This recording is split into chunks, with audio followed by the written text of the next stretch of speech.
And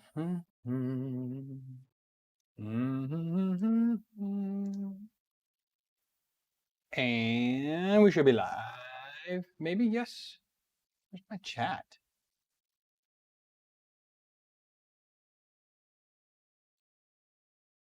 Heck.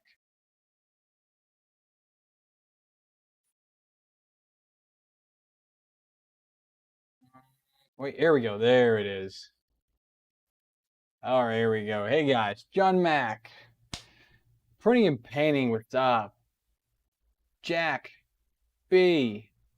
What's going on?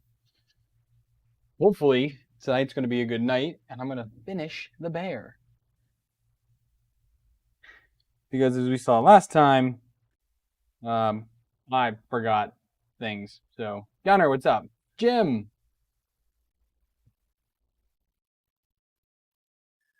Aaron's not here yet. Where is Aaron? Mr. A.A. Ron.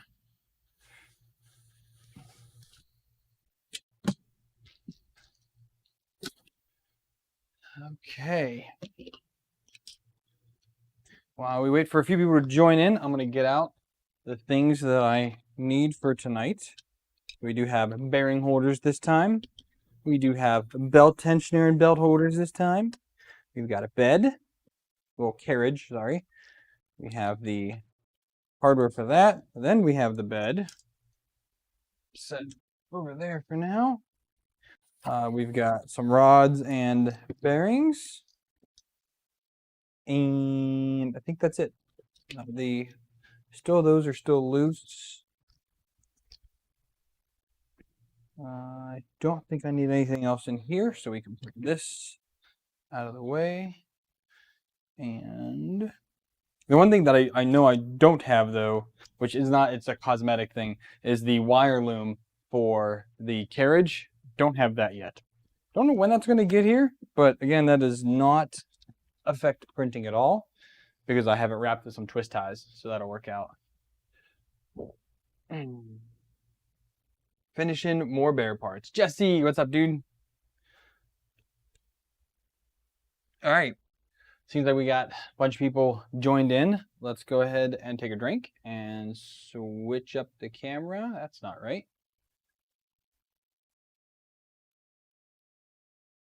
There we go. That's right. There he is. What's up, Aaron?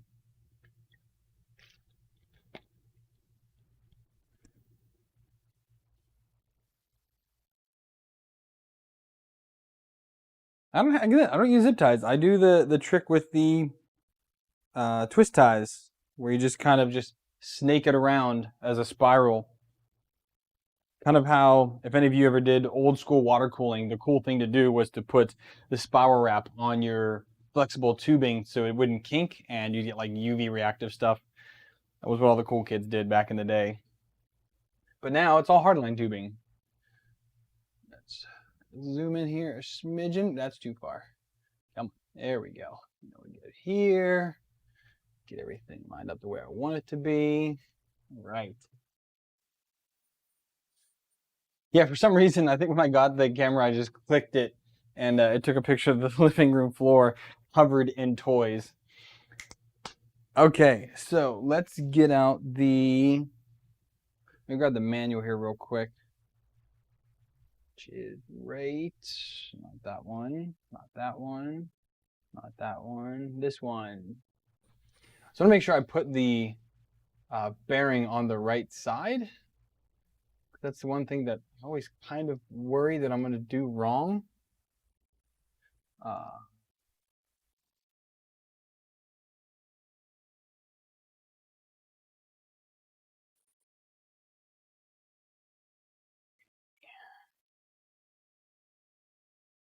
Let's see here.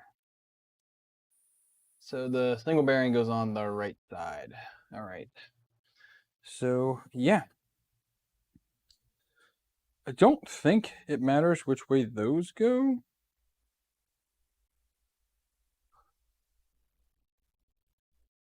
Well, it doesn't matter that way either way. Either it goes that way or that way. It doesn't matter. But yeah, so this single bearing is going to go on that side. And that's the first thing we're going to do is we're going to go ahead and attach our bearings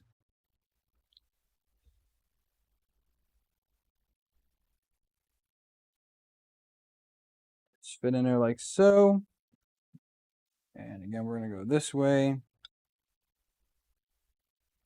And that's that. So does it say what size hardware to use for that? Because I don't remember seeing that. Manual assembly instructions. Let's do... I really don't know what step the bed is on. La la la la. Skip, skip, skip, skip, skip, skip, skip. Next one. Skip that. Skip that. Here we go. Okay, so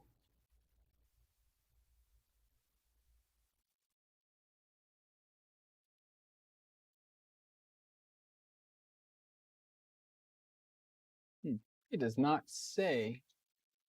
Well, I think because the original one's using the yeah, I'm thinking 12 or 14. So I need to get out the M3 hardware here. And I need to get out the, actually, I guess I'll zoom out for now because I'm not going to be doing anything up close yet. And let's get out the M3 nuts.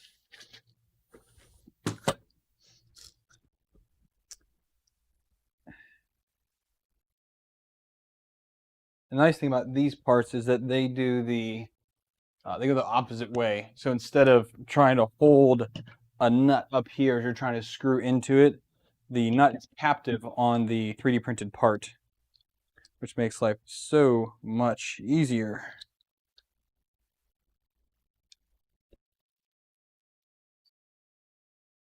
Just in real quick.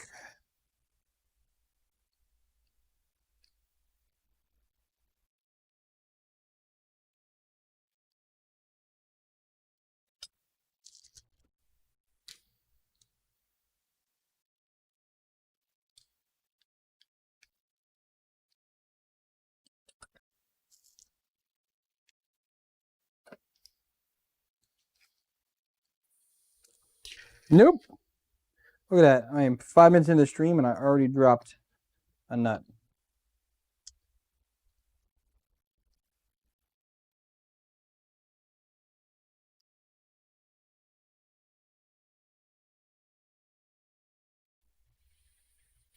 It says 25s. Well, since Brandon just built it, Brandon might be the winner of this.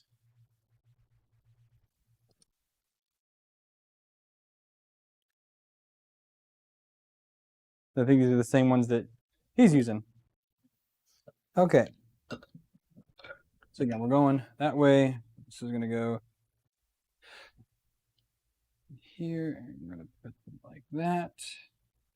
B is saying 25s. So 25 is pretty long, dude. It does fit, but it's hella long. I can get away with 20s, to be honest.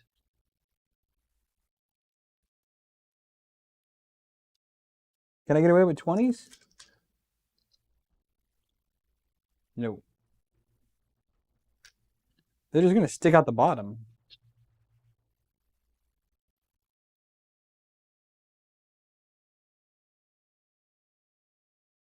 Like, that sticks out a ton. Look at that. It's not very Greg-like.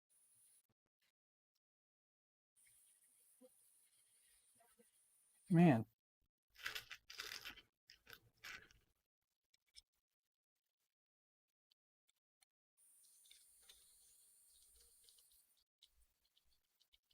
Did yours stick out that much, Brandon?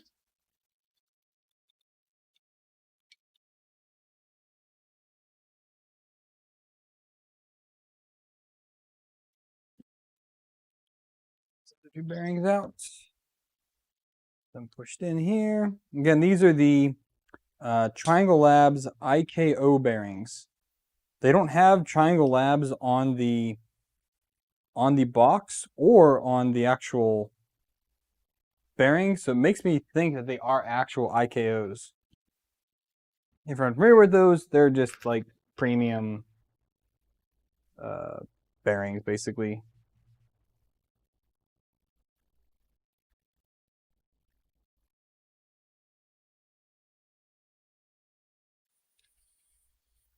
So I'm going to take out one of these 25s, and I'm going to try a 20.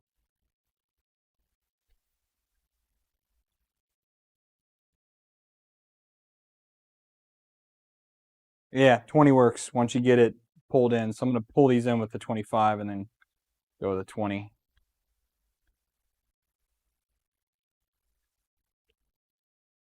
You don't remember. Don't you have the printer like literally sitting in front of you? It's cross-threading. Let's not do that.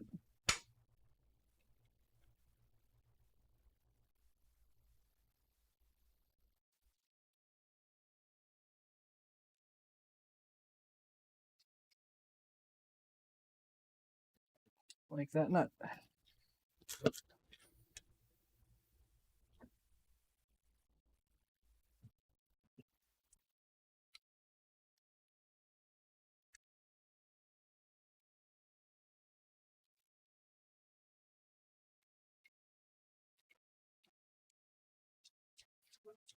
It's better than no threads. said Aaron. I'm gonna put that on your quotes. Amazing quotes from Aaron. Get a little whiteboard going here.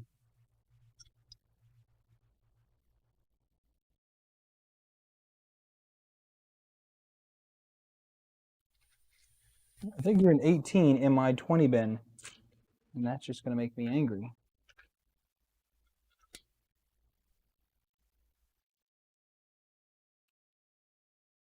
There we go. Yep, that works out better.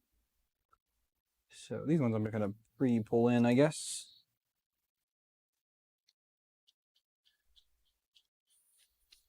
I'd be honored.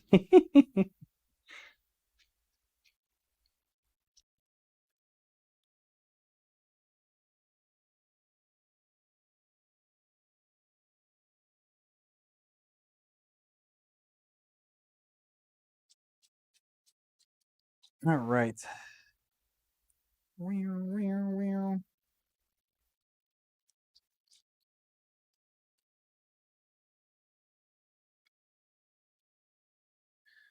right, so we got 2 more bolts here to put in.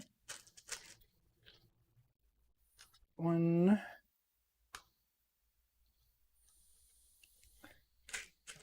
And a deuce.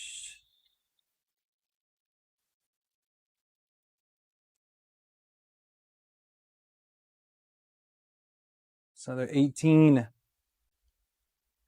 guess when I sorted these, I did a lot of them by sight. I didn't measure every single one, so I think I might have threw some 18s into the 20 bin. I mean, 2 millimeters. Honestly, it's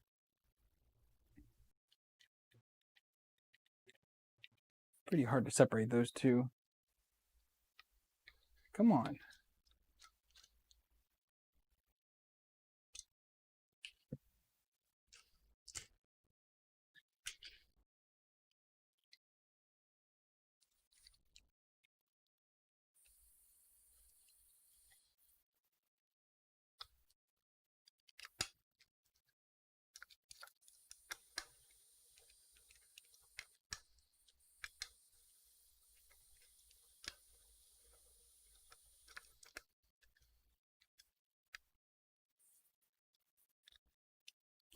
Okay. And while I'm down here, we're going to go ahead and also install the Y belt holder. That goes, I don't know which way.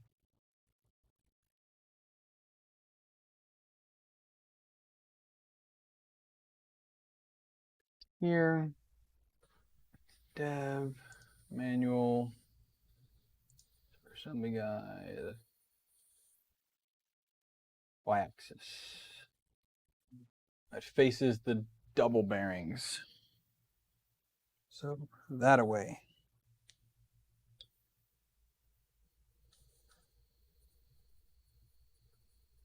So AO2 is an M3. by 18 goes into there, and I need a square nut. I did order some more square nuts because I am getting a little low.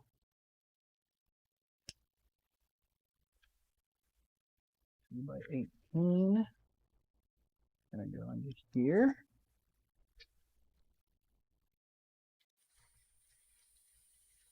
Keep that loose for now. I guess that's what I'm going to call some of the clamping force. That is ingenious. That is super ingenious.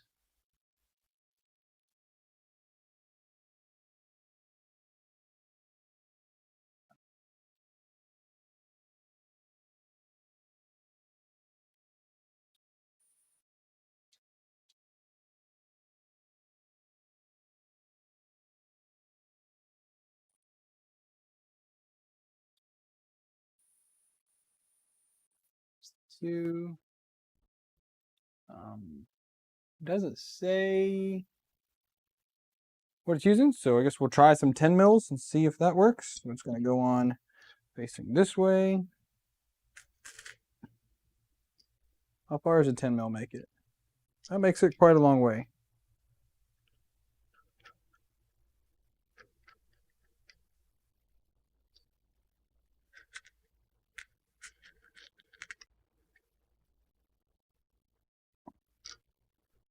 Line this one up here. There we go.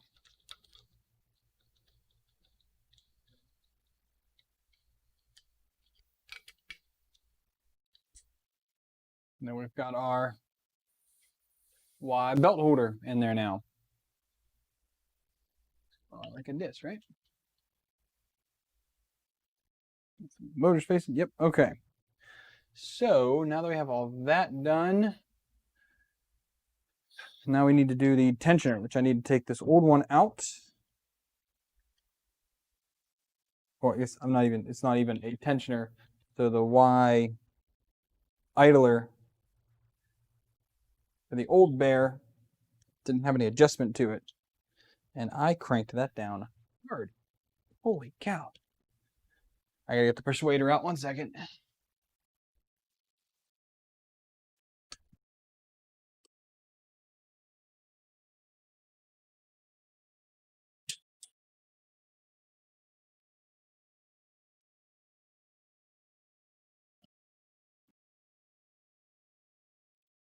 Fine, be difficult.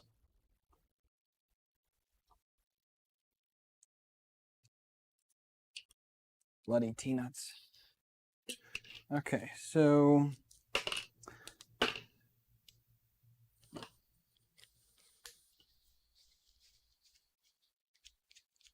Robert, what's up? Darren, hey there.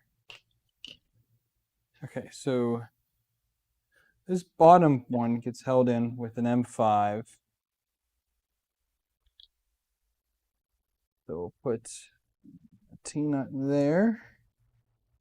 And these are M5 by BO2. Is it M5 by 10? Didn't get those out yet. I'm loving actually having all of my hardware sorted now. I've had M3 sorted for a long time, but I never had the M4 or M5 sorted. And holy cow, it's just made my life so much easier. Just like totally so much easier.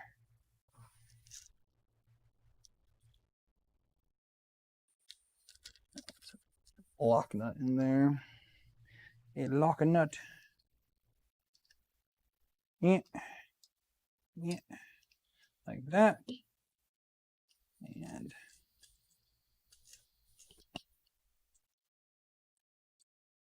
if I can do this without, I can.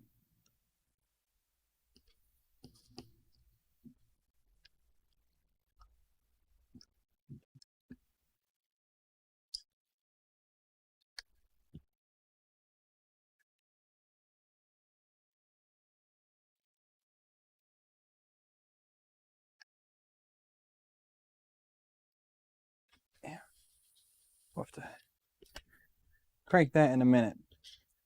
And then we need to do 2 more in here. Which I'm not going to tighten these down at all yet. Just want to bite the lock nut. I need, or the T-nut, sorry. I need another T-nut. And another 10 mil.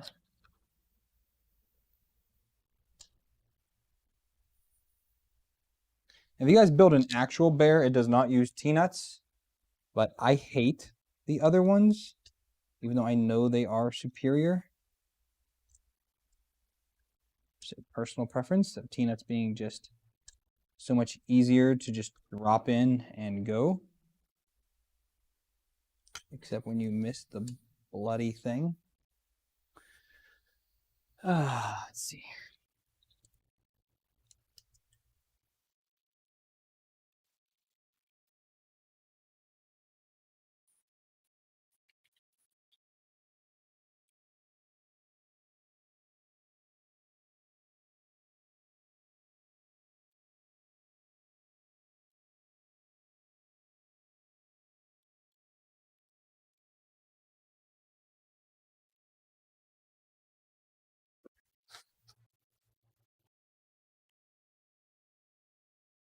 Okay. Those are all, and then the one thing I'm a smidge concerned though is this needs the pin. I'm gonna have to cut a M3 for this again. Like being more space increases efficiency. I keep the table kind of clean. I tried to at least. Price out making a Prusa mini clone be 1.5 times more than a real thing. Really, Darren, I'm surprised it's not much cheaper because you don't have to get the. Everyone says the Prusa mini hot end sucks. So I'm genuinely surprised that you found that to be the case, that it being that much more expensive.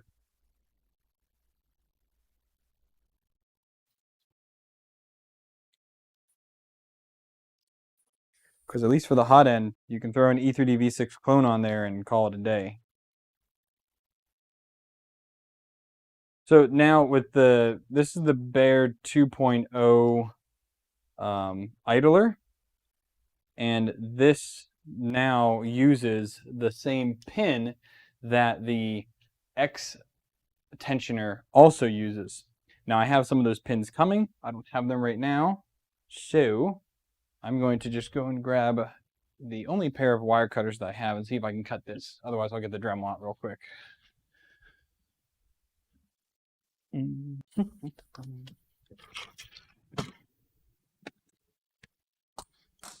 Oh, that almost hurt.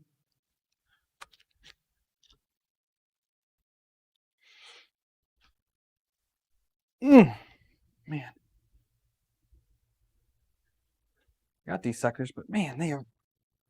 Ugh. Come on.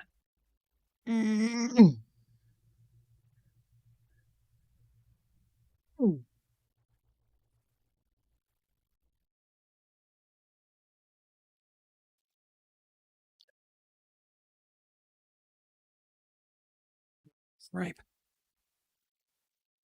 Getting there. And these wire cutters just don't have the leverage. 2.1 idler. There we go. I have not, Aaron. Come on. Come on, you sucker. If I wasn't sweating before, I am sweating now. Let me tell you. Workout. I mean, these are hefty. They're just not Lyman's.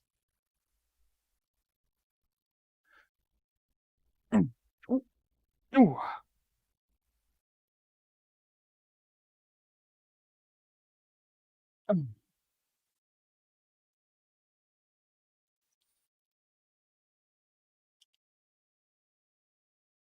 Goodness.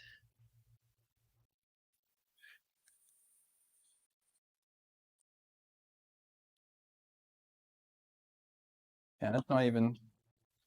Trying to turn on me there.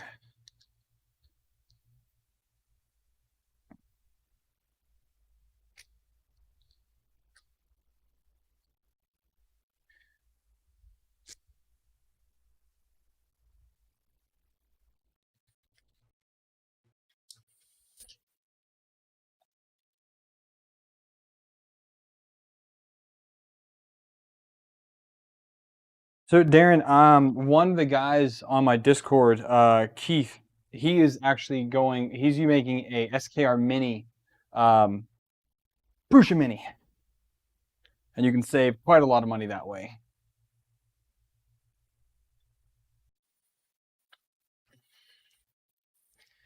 Yeah, I have my Dremel, but again, it's nighttime. I don't like getting it out.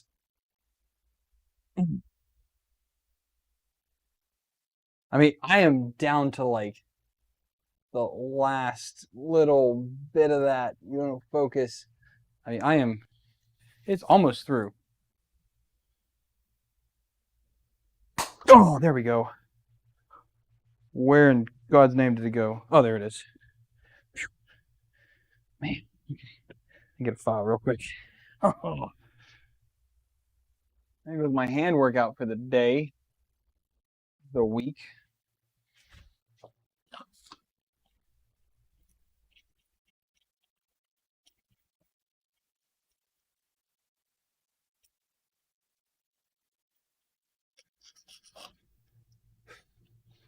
Wait 1 second here.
Probably that's just my natural flex is like all the time. My dad bod doing me well. All right, so how does this thing go together then?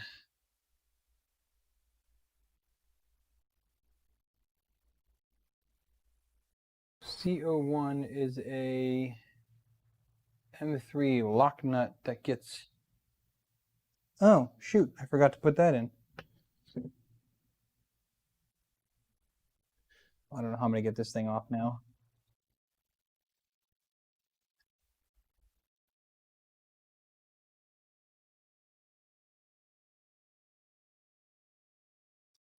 Okay, I gotta put a lock nut in there first. Go that way.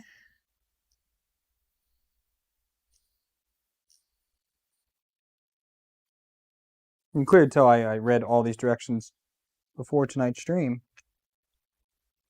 I'm always prepared. Dead me never. Oh, I need you back.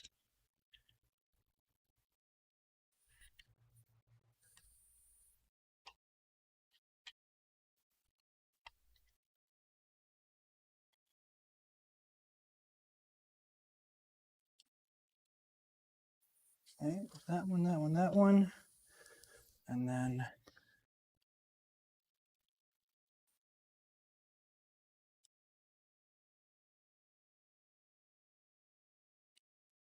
okay. All of those are on there now. And all right, so EO2 is a M3 by 25. Got one of them here. And an M3 washer. I do still have those out. Oh. Yeah, Aaron.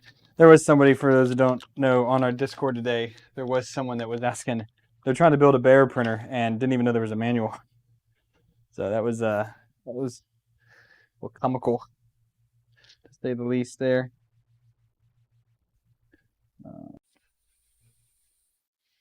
That barely fit.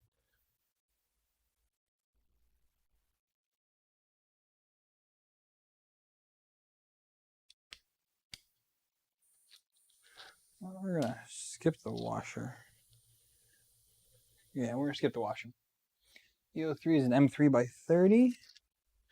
All right, so I can loosen and tighten that through this, so that's good to know. All right, let's get this bottom part lined up.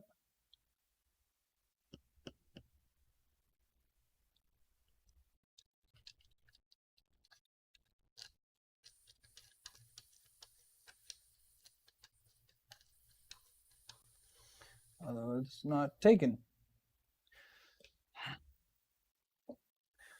I set screwdrivers down, and then I lose them. Where'd you go? There you are. No, I need this one.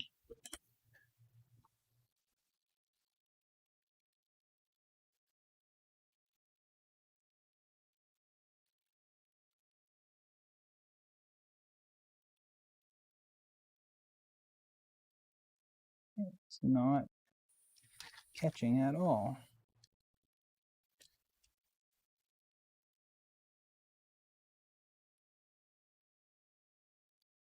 Nope. I'm wondering if it came out. Which would not surprise me in the slightest.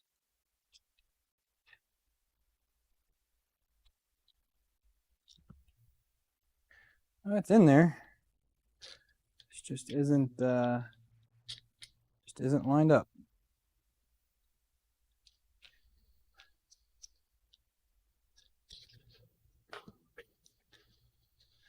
Who'd have thought the idler would take me freaking 15-20 minutes just to install? My God. Talk about over-engineered. I think it's an idler, for Pete's sake.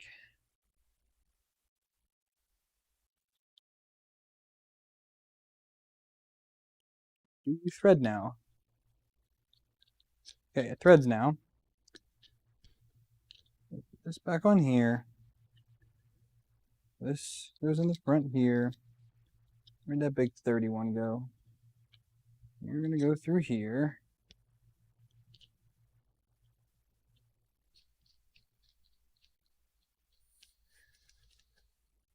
Is that bed frame carbon fiber? No, this is the Prusa bed frame. The Y carriage.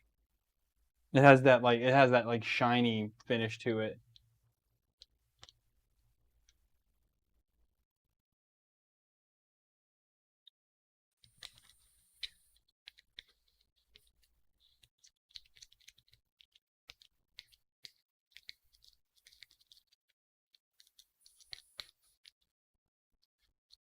So I got the idler there.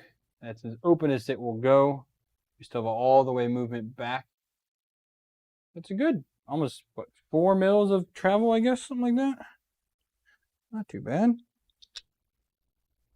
Let's split these guys up again.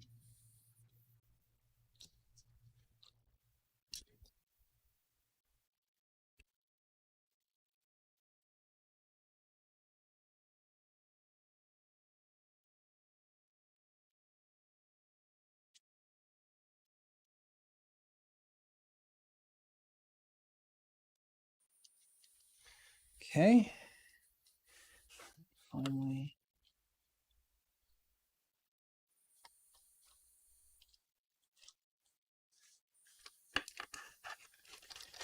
Okay. That is on there now. We're making progress. We are definitely getting somewhere. Oh, the new version has a much beefier Y motor mount too. That's interesting. Very interesting.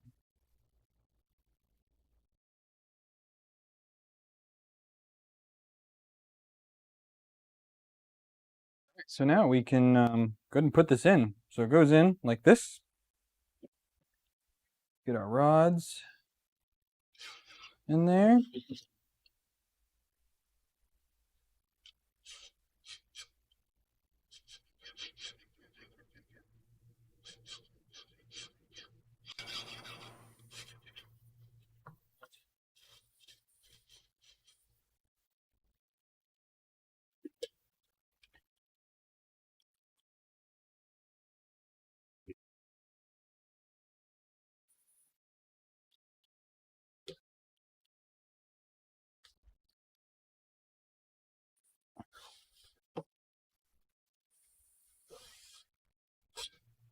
All right, so here's what I was saying before is kind of just winging it with this.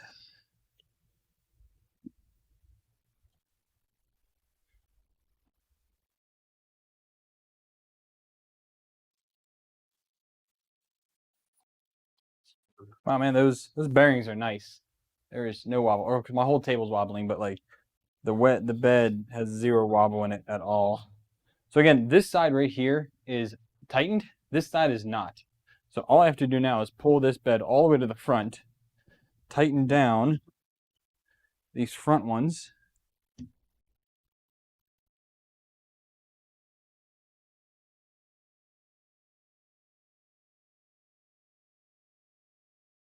Okay, and then tighten up, take it all the way to the back, and then tighten down the back ones.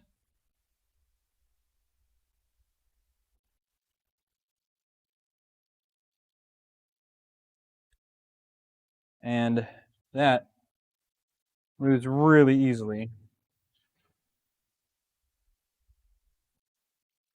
So, that being said, I think next we need to do is just the belts.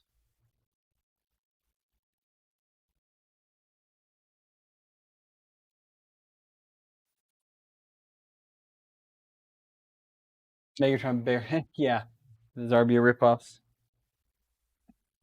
I do like this belt tensioning a little better though, Aaron.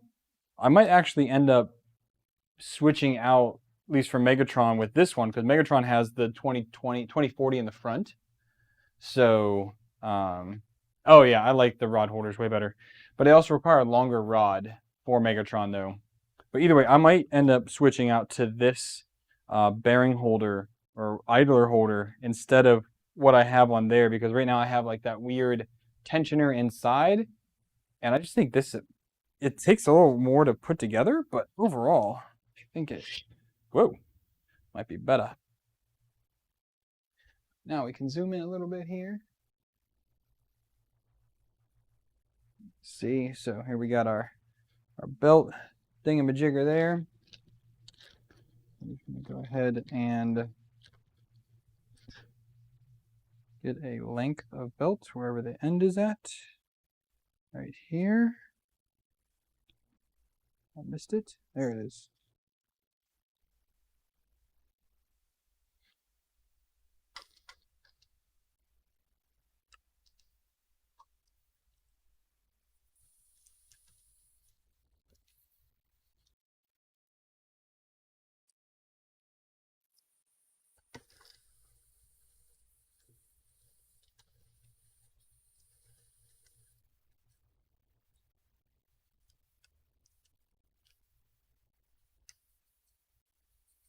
Come on.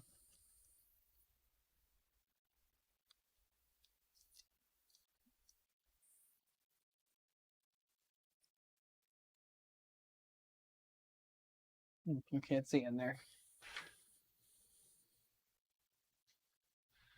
Robert, because the this side is square, and if one side's square, the other side is automatically square.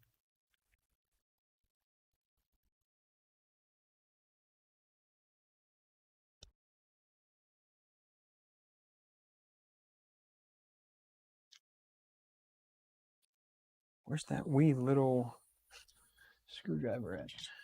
Oh, it's right here.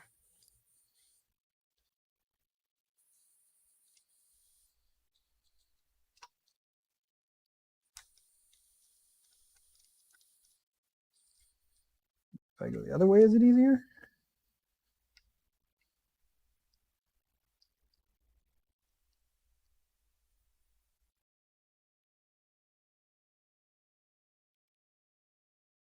Why is threading this such a freaking pain?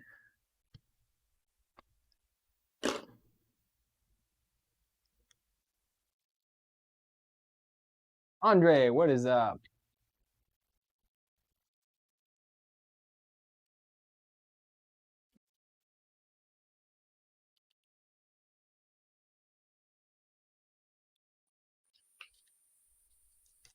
Fine, we'll take the whole thing off. It's not cooperating. That's all right, Robert.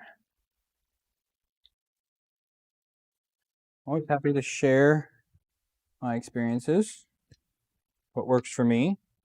Again, that might not be the absolute right way to do it, but it 100% works.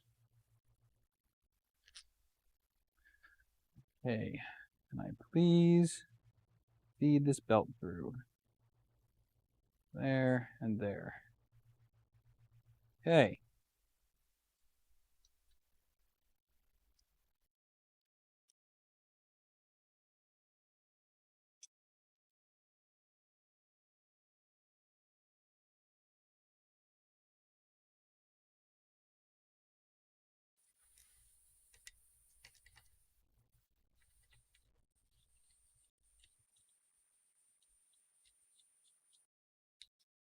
%100% of the time works most of the time.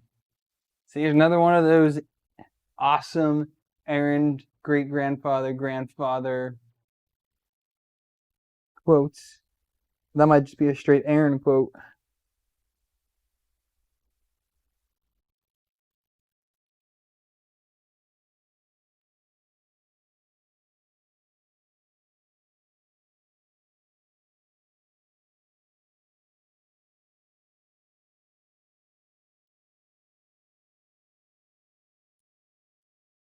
So we can just cut it there-ish, pull it through.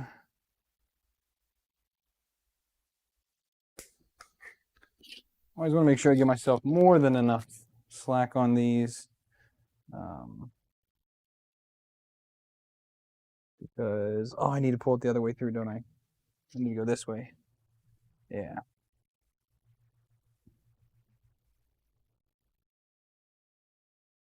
Just goes in there, pushes into there, which could not be easier. And on this side,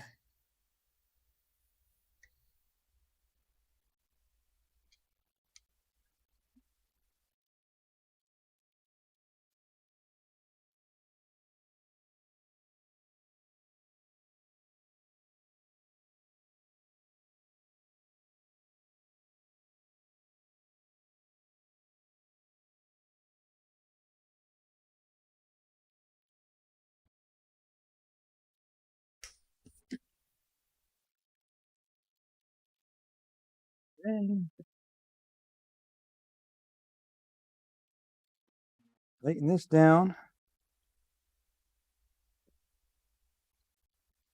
Clamps the belts. And then now we can just put a little bit of tension on it. Let's get it lined up first.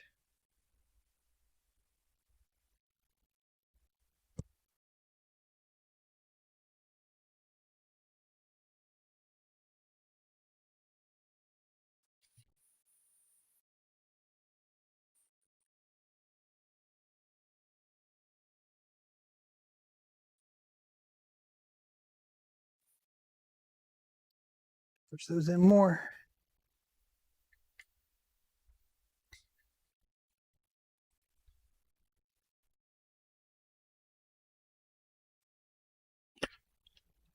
Get a big flathead and push these in more.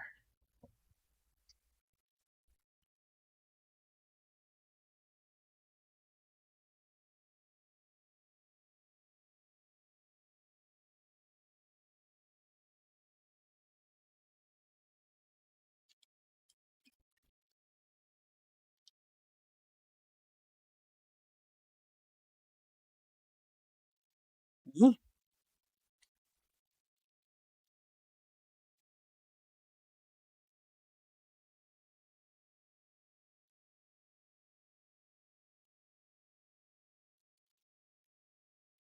Seems good. So adjust the I didn't put the pulley on perfectly tight yet. Bring that in a little bit more.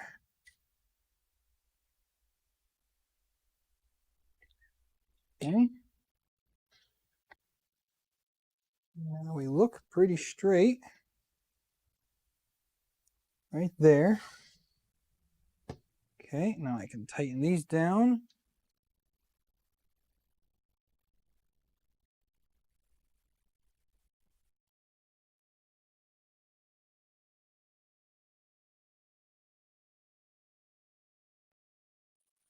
This one in here. Oh, can't do it with that one. Do it here.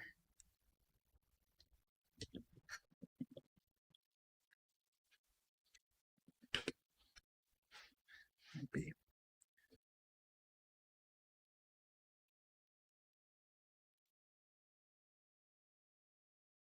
There we go. It was scotched too tight at first there. All right, there is our belt. All the way of travel. Awesome. Let me get some zip ties out now. We can zip tie that down.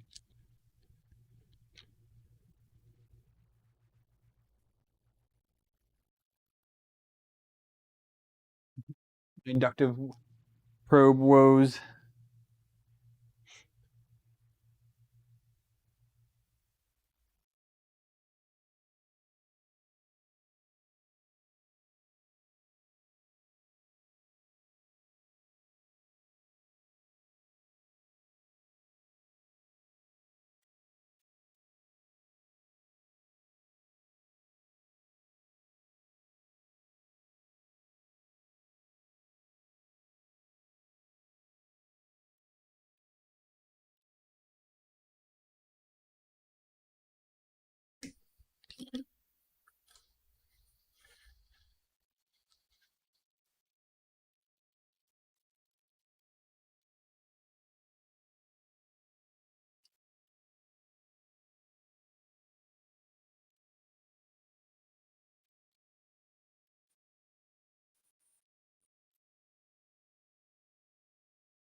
Okay. Those are zipped into place. And we are looking Van ass right now.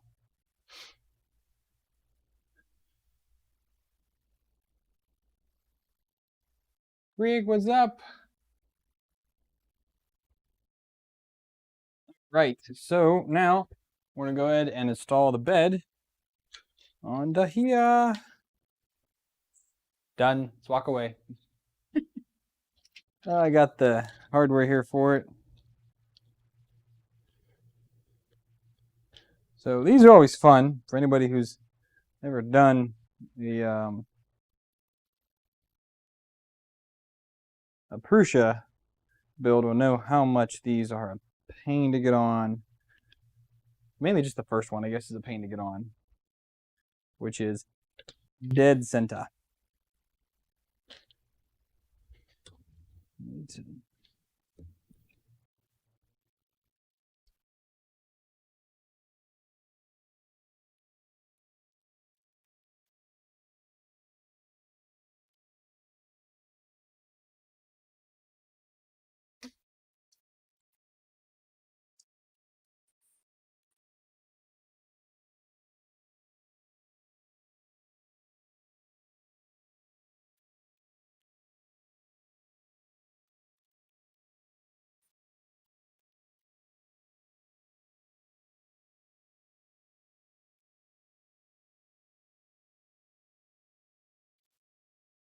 I missed it. Had it on there and I lost it. Doesn't work.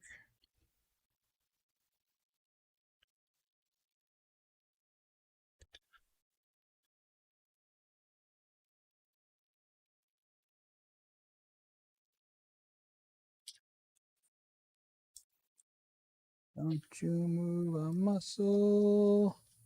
There we go. Okay. Middle one's in there.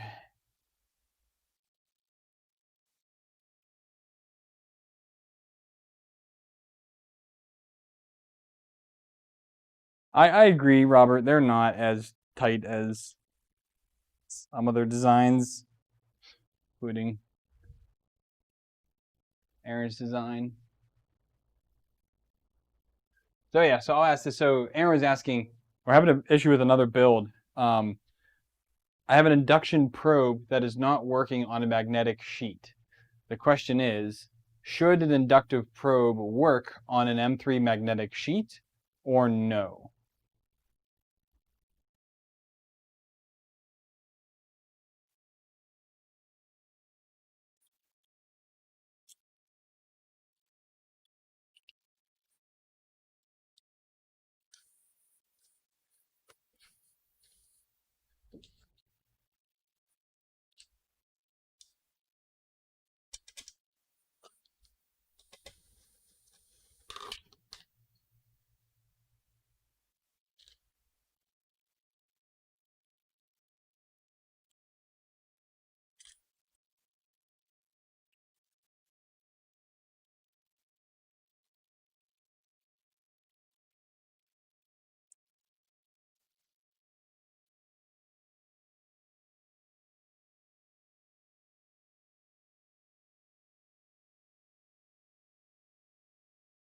Yours is not either.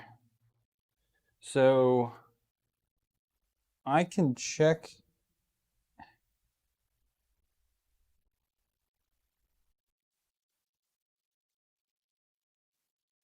So let me just make sure it's not that triangle one's Aaron, because I have another one here. Yeah, and this does not work on Megatron's probe. That is also induction.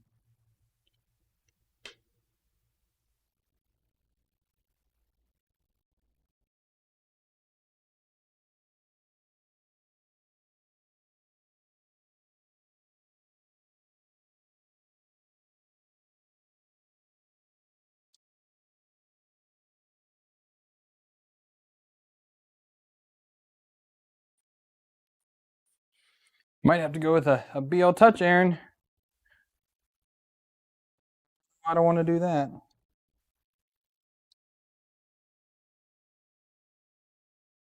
I also don't have one, so another one I should say.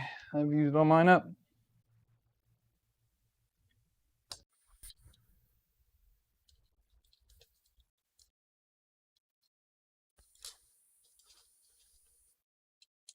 Oh no, I think I have that El Cheapo one that one of the sellers randomly sent me with my order.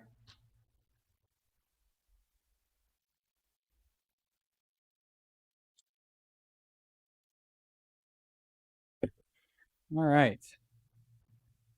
So 1, 2, 3, 4, 5, 6, 7, 8, and 9. Okay, now that that painfulness is done, I need a drink.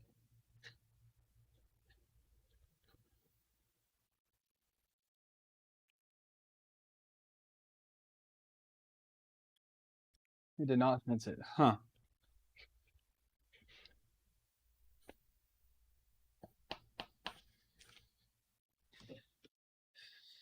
Yeah, I mean, it's a topic for another day, but my, I was trying to put a probe on to master crane, and I don't have a flexible build sheet. Hated my existence. I know the feeling, Jack. They're a pain. So, all right. Well, now you guys can still see. I will go ahead and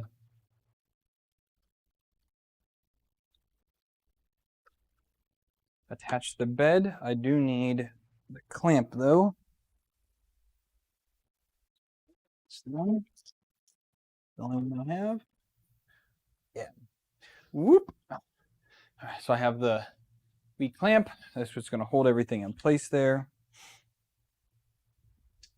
So our thermistor, let me go to my wiring diagram.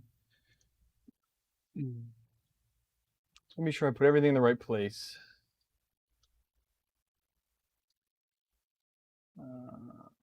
Bed thermistor, where are you going? Well, that's not one there.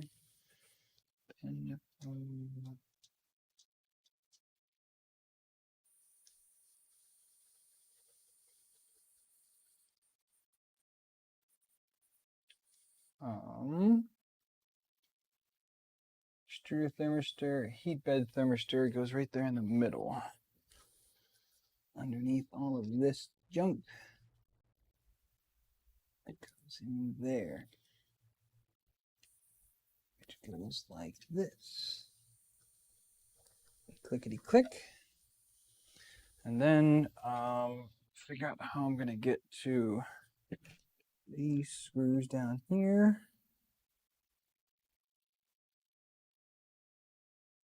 And it is the, well, doesn't really matter.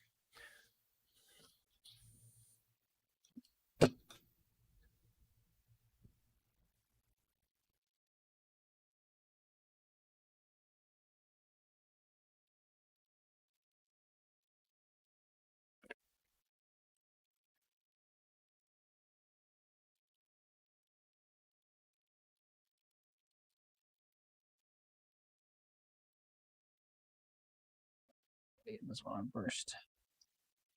You're over here. Come on.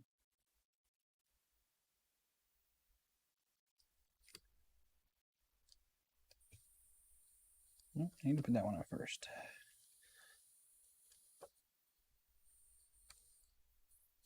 Holy cow, is this thing hard to get to in here?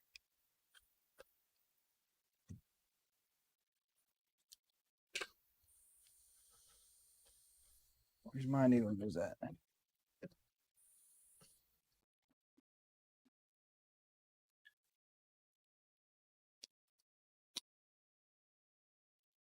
Legitimately can't get my hand in there to this. There we go. Okay, hold that. Hold that pose. Hold it.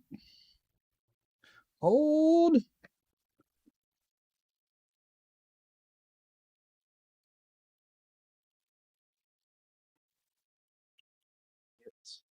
Screwdriver now.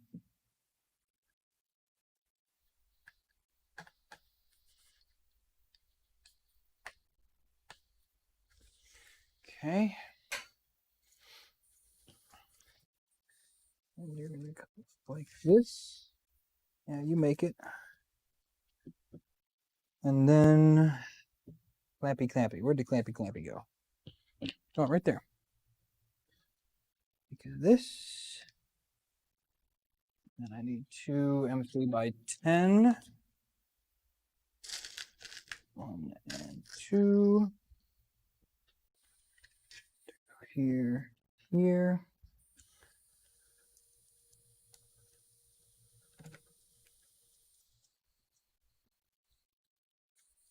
How about the nuts in there? But you're not reaching.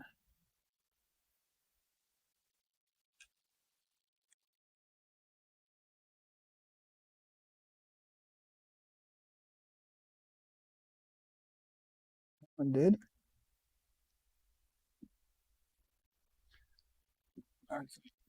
Fine, being difficult on me here.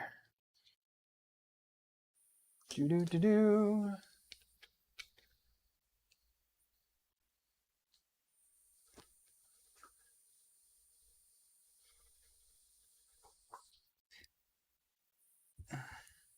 So the Wham Bam system is good. I have it. The problem is that Aaron and I are trying to use these on very non-traditionally sized beds, as I believe his is 180. Mine's 177 by 172. So different there. Close this up like that. This back in here.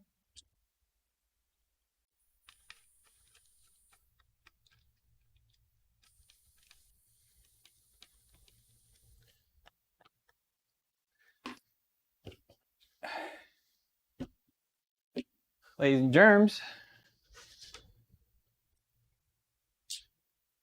that is a DIY Prusa Bear. Done. Finally. Oh, good gravy. I said it's like 99.9% done because this wire loom back here still needs to have its textile sleeving put on it. But of course, my life is that I have no idea where it is, and it'll get here someday. I wonder if there's any left over from the BLV that I could use. It is super solid.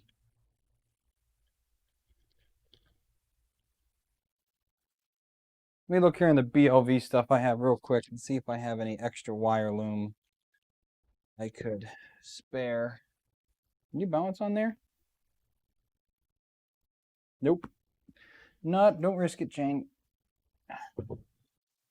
Wouldn't be the dumbest thing I've ever done. But it would be up there.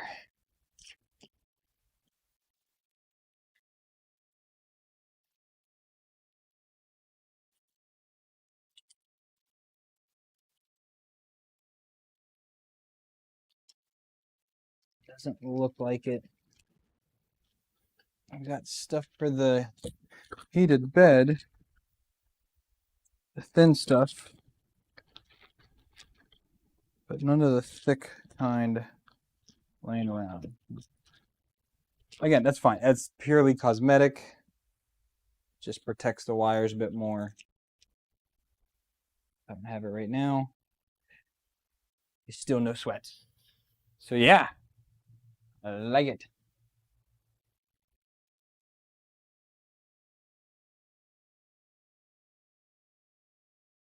A BOV A-net. Very nice. I have a BOV MGN Cube back there, Ryan, that I'm working on.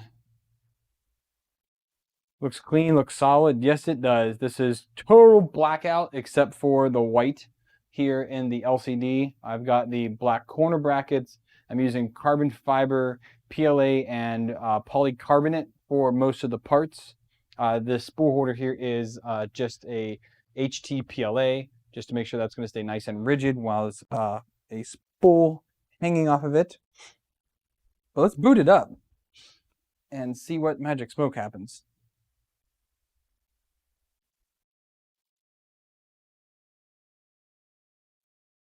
Original Prusa research. Printer has not been calibrated. Please follow the manual. Chapter first step. So we go down to calibration wizard. Yep. Let's see if this thing can self-test.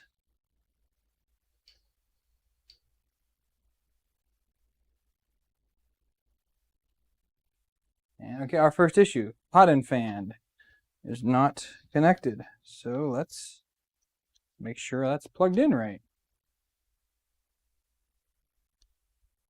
Might have come unplugged.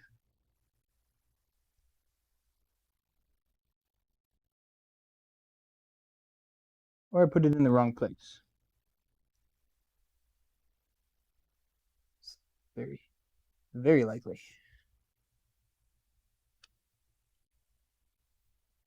So this is going to, let me double check my things here. So the hot and fan is that side. So Let's see if this spins, because if that spins and I have it backwards.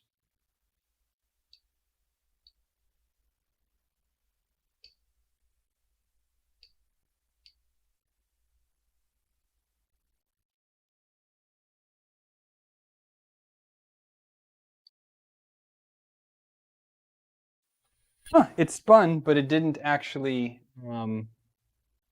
work. Who's hitting me up?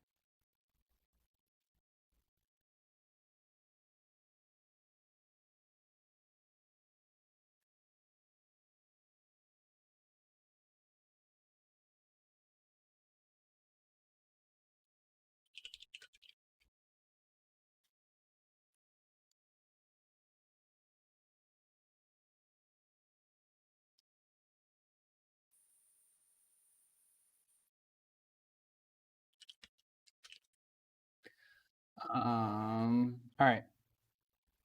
Yeah, so it's spinning the fan, but it's saying it's failing.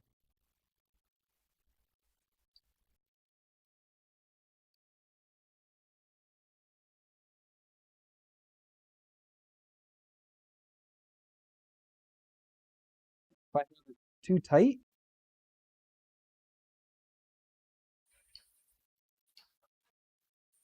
Left-handed fan, wiring error. Why is it wiring error? It's running.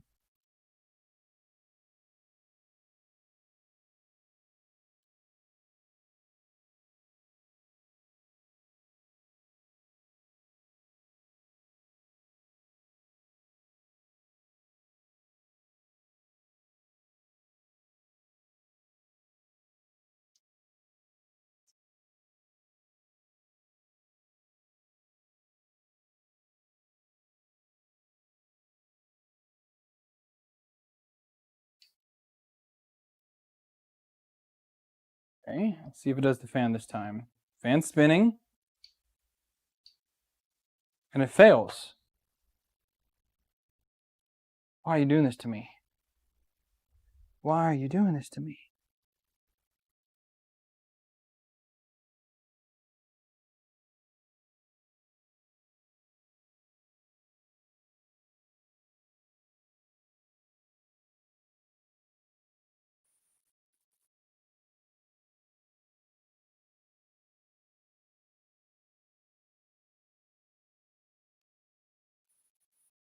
Again.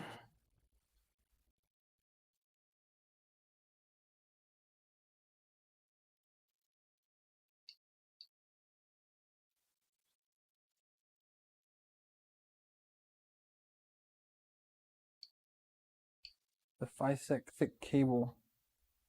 It's not a 5-sec fan though. It's a sun-on.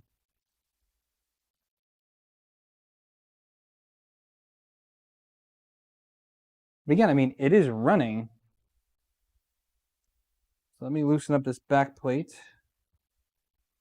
Again, we'll make sure it's not getting pinched.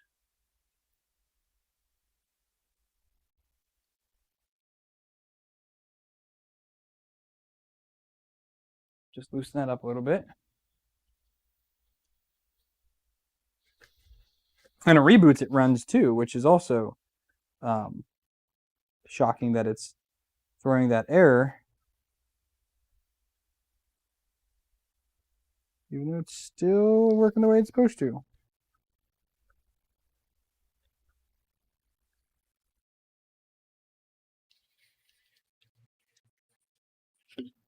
Yes.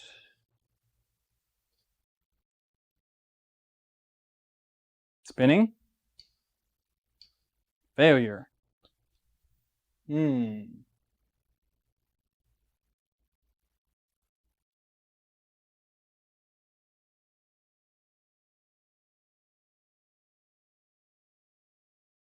Yeah, the only thing I have with the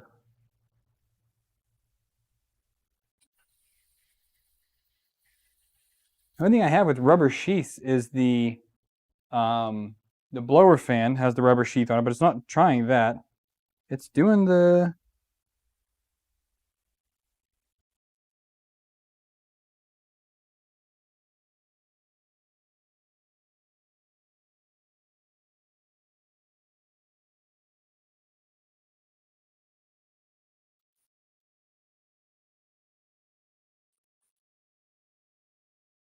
This is not liking that jumper I have in there. Let's see.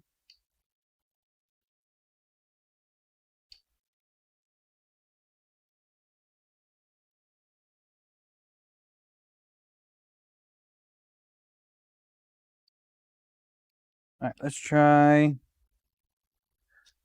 Because I had to extend the wire.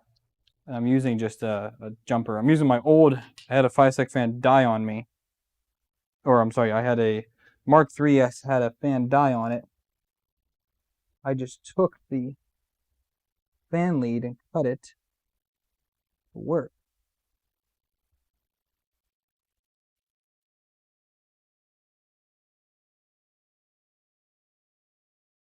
Remove that variable real quick.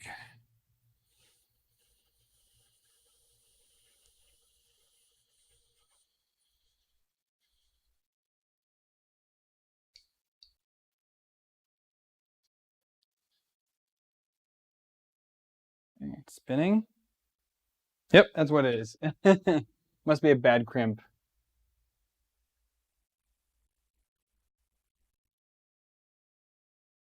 That's fine. I'll extend that wire instead of re-crimping and doing what I have here. I'll just extend the wire. Print fan is spinning.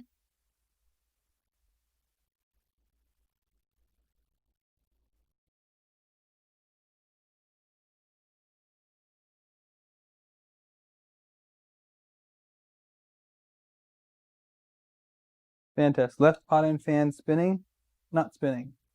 Front print fan spinning.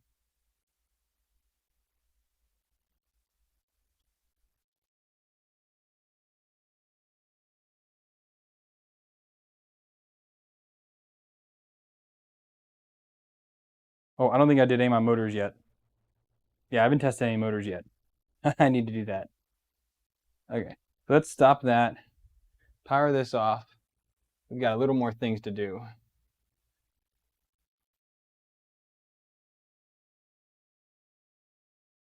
What's going on?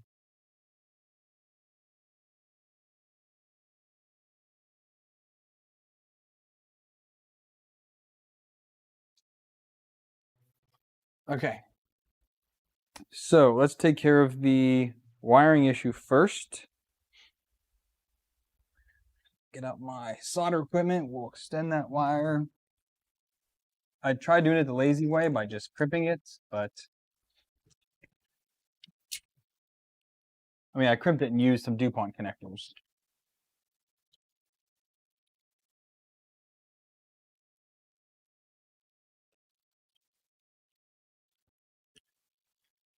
That was actually a problem I made for myself on the BLV as well, the MGN-Q, because with the adapters that I put on there, because their motors are made for a, what's that called, a duet.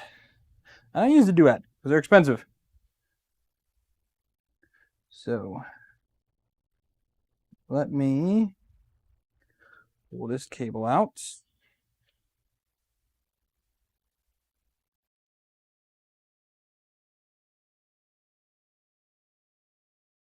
Holler now. Don't just chat here.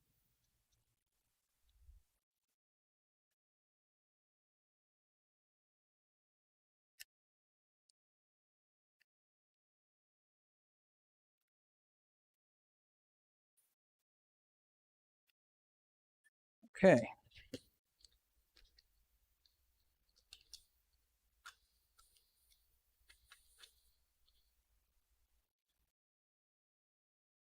Yeah, so I'm not 100% sure if it's a problem in the connector here or what it is. So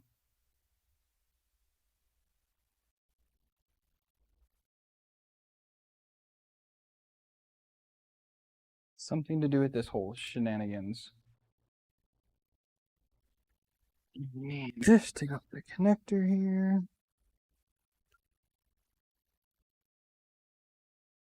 Yellow, red, black.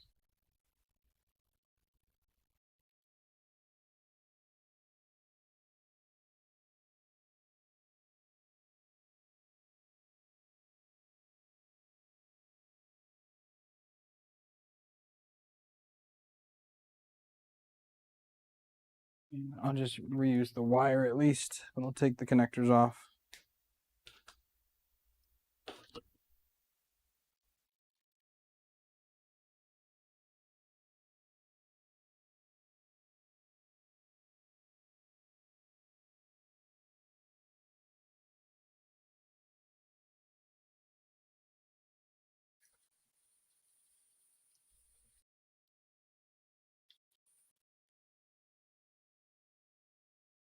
And something that's nice that like having the NZ board makes your printer like insanely smart. It's also annoying, but I guess, I mean, it's, you know, you've got really good connection, because that would probably work on any other printer. But in this one, it's like, no, the connection's not exactly perfect. Go fix it, idiot.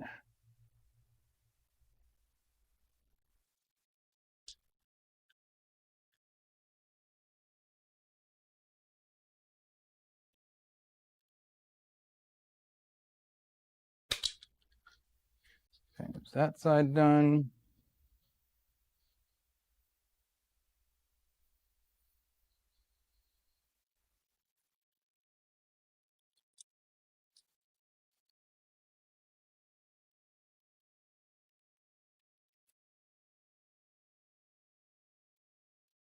That done there.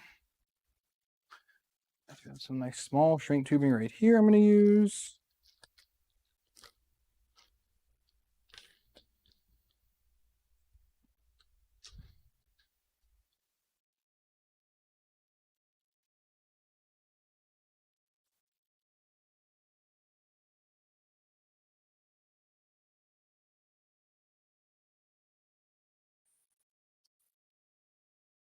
But after this, yeah, I forgot. I actually haven't tested, I don't think, any of the motors. I think the Z's are good, but X and Y, I have no idea what the pinout for those are. So I'll have to troubleshoot that here and get that working. I mean, I know, obviously know X doesn't work because I tried moving it and didn't do it.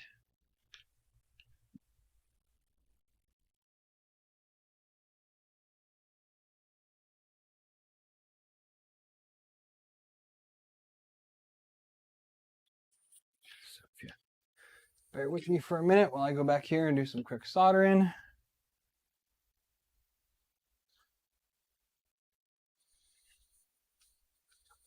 Oh, I need some water on the sponge. On the sponge.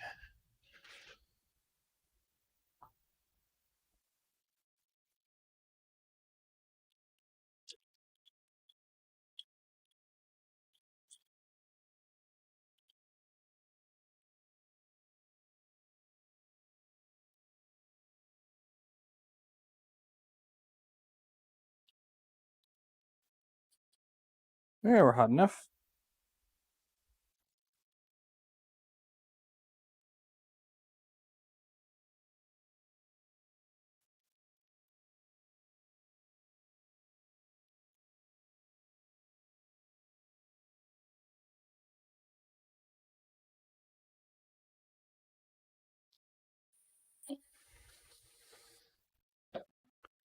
Okay. Should just be 1, 2, 3 here. 1.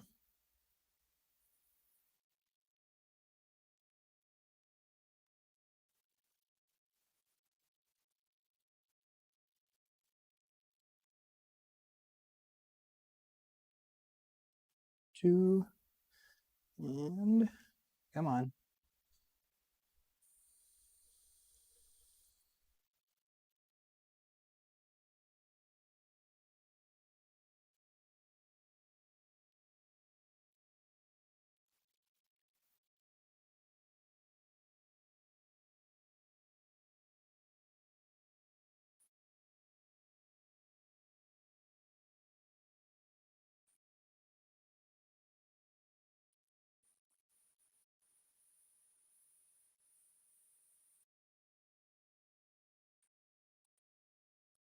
Two, three.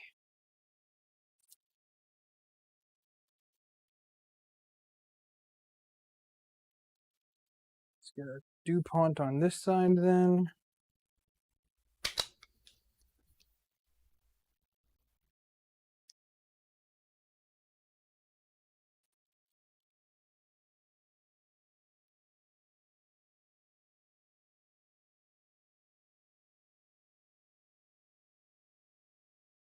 Got my crimper. The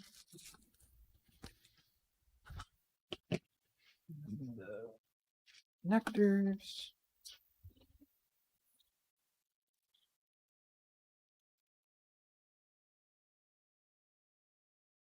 2, 3. All right.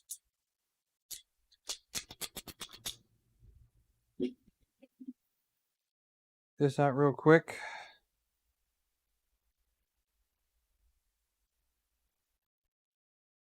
Hopefully I do a better job this time. That's a good way to start off. Drop the pin.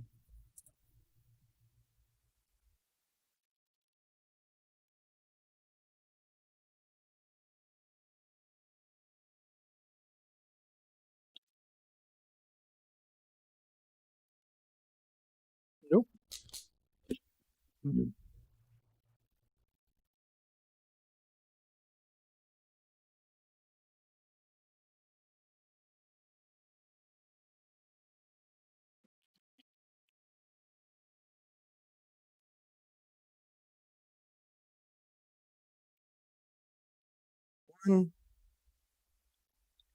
Oh my God.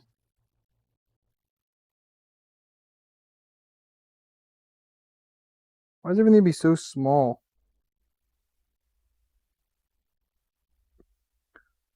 So I don't know how my dad had a career as a wireman with like gigantic bare hands. And he worked on stuff like this all the time, up into his 60s. And here I am at a whopping 33, and I can barely even do it.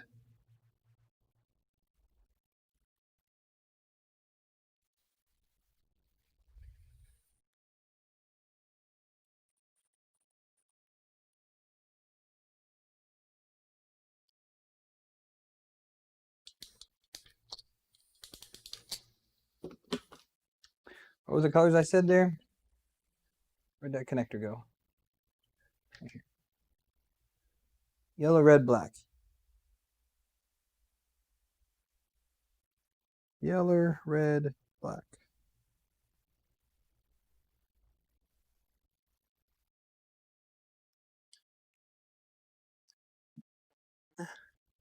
This way. Right. On that connector. So I'm just gonna cover those with a heat shrink. I'm gonna power it up and get at least to that part of the self-test and make sure that it's working before I heat on that shrink tubing, which I'll know here real soon if it's working or not. Nope, not at all.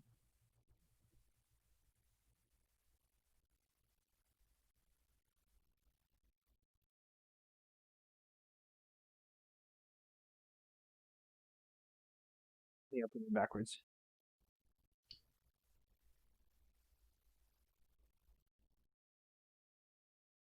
Yeah.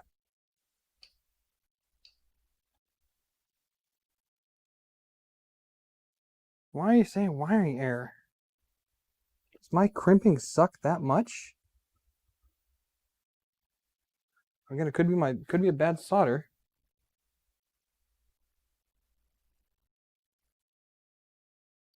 Let me solder these a little bit more. Because I'm not too proud of the negative one.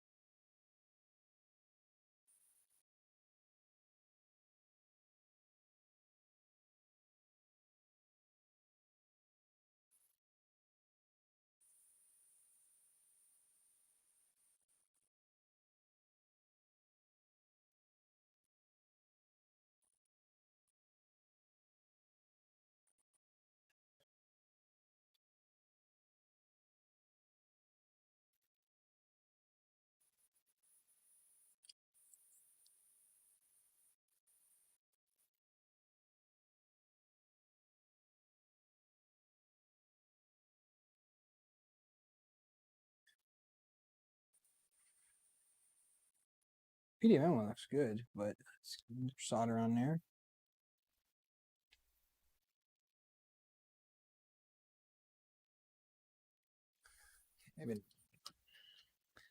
Maybe not. Do you in place this time? Tip. Solder.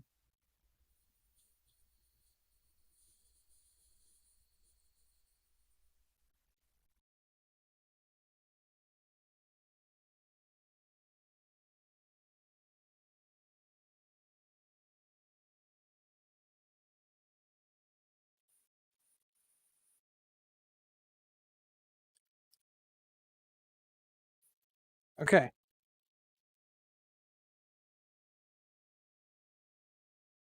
It's in and connected.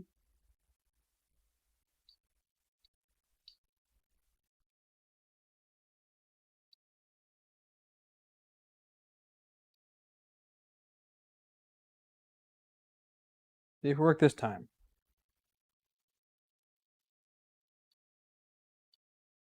Gosh dang it. Airing out on me again.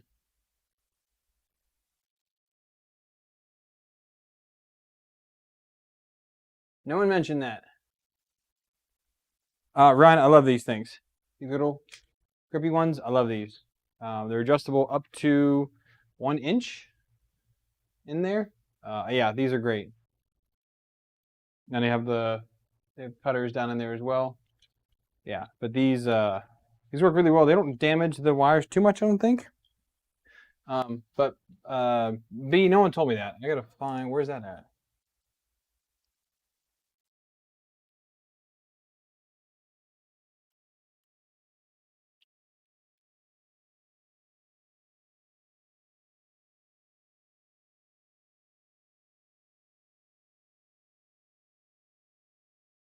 Can you shoot me the link for that, Brandon?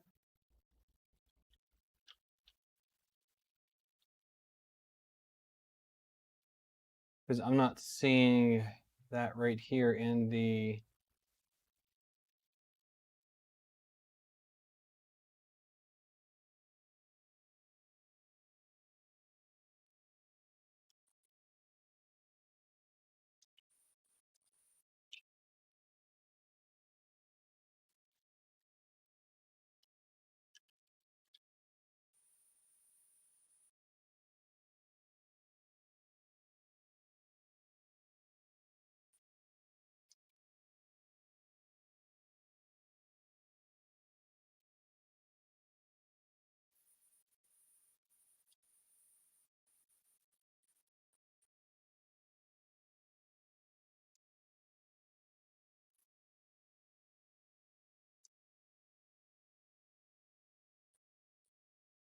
Calibration firmware.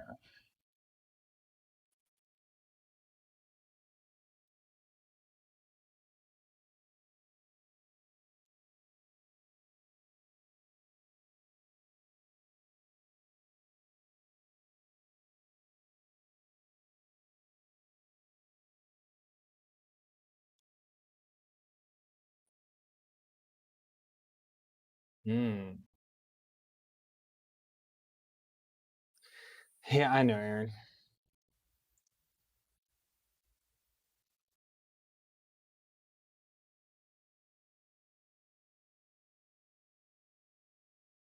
It's NZ. All right, yep, there it is. All right, well, before I continue troubleshooting this, because for some reason it's not liking my crimps, suck apparently. Where's my cable at?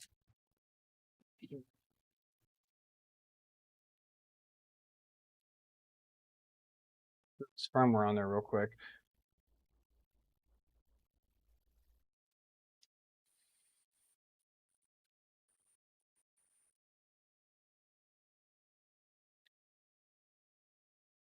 It's writing.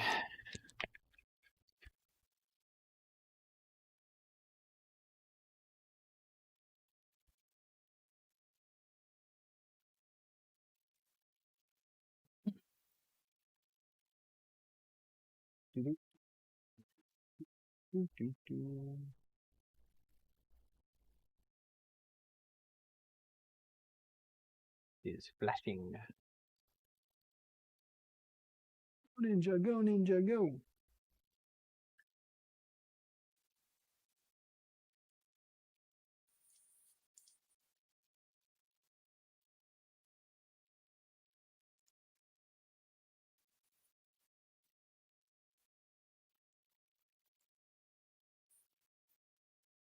Verifying now.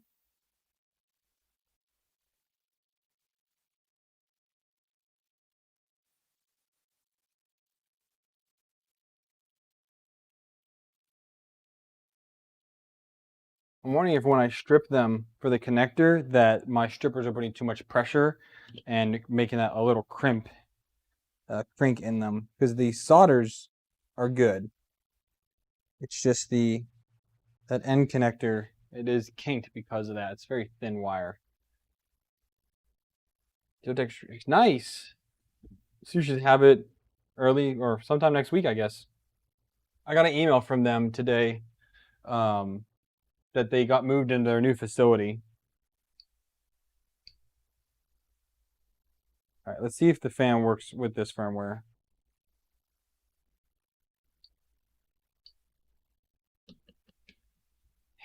It's not. All right, let me I'm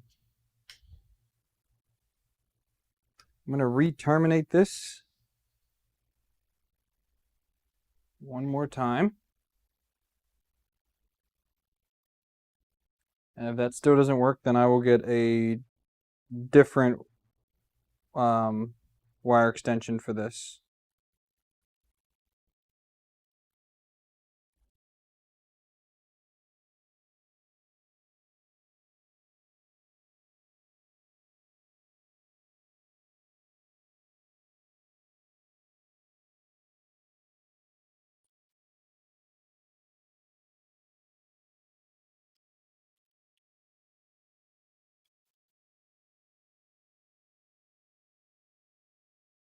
So I'm going to strip these by hand.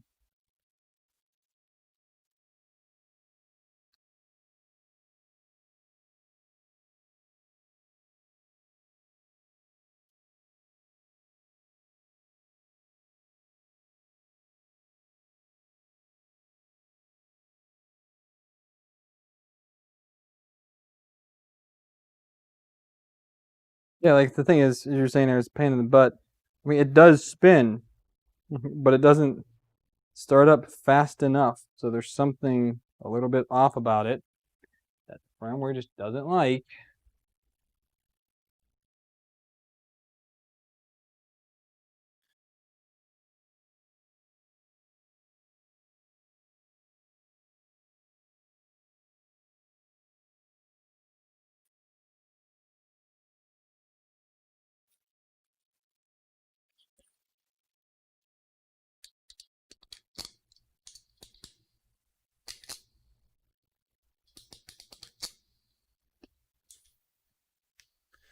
Okay, which one?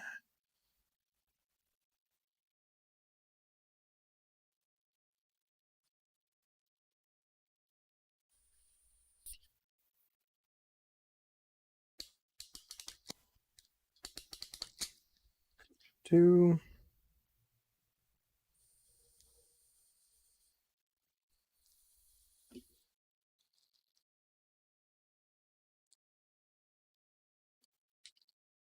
Oh, where'd that go?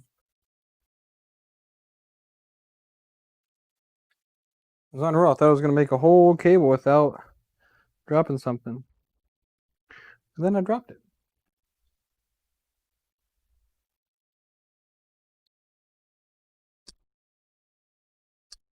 Three.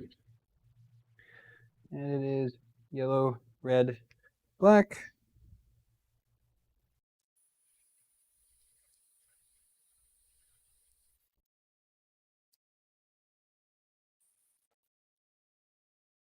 Black. Yellow is on this end over here.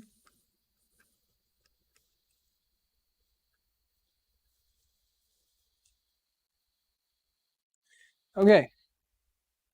Let's see if re-terminating is any better. What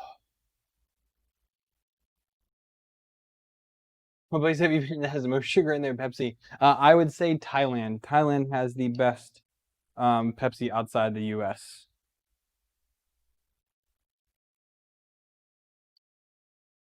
It's not even starting now. Did I put it in backwards again?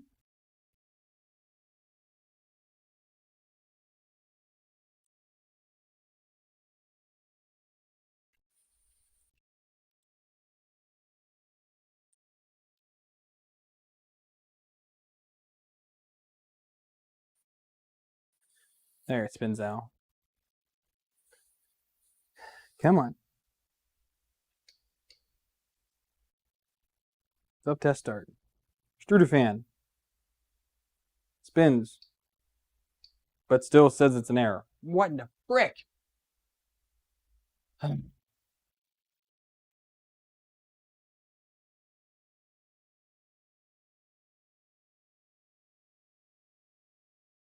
Man, this is annoying. All right. Time to get a different set of different wire harness for it. So, let me get out.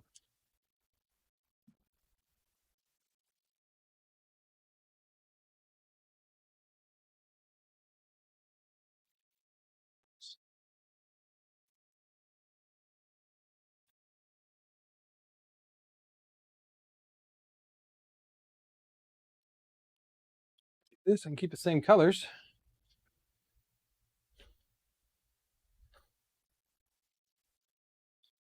Red, black, and a yellow.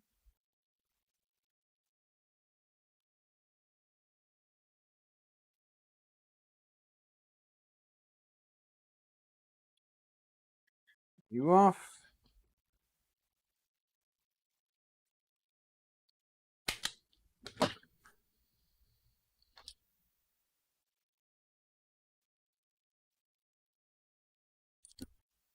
That's also why I keep all of my scrap wire. Because you never know when something's not going to work out and you need to redo wiring on something.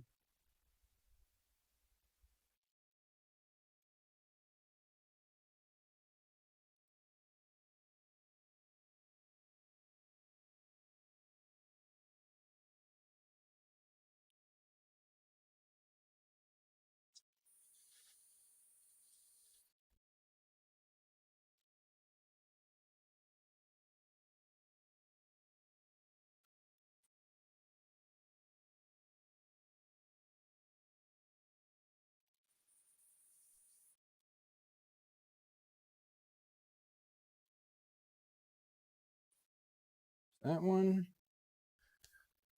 Red and black.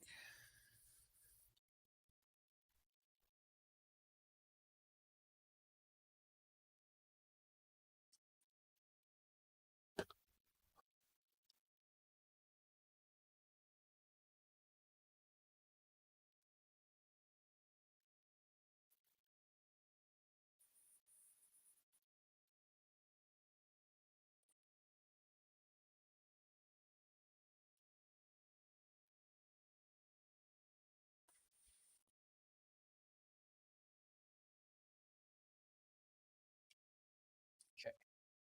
My only thing is that the original other Sun-On that I had on there, the wiring harness was just too small. That cable is a little bit smaller than the gauge of this. Maybe that was it. I cannot tell you to be sure, but maybe this will work. So smart, yet so dumb.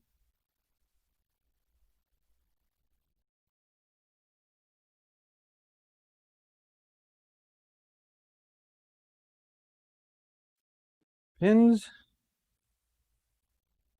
I did not think I was going to be doing this much termination tonight.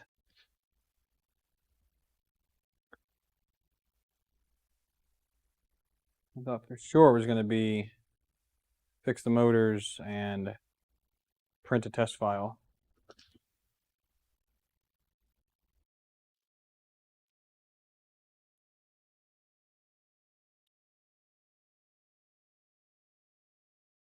It's assuredly not the case tonight.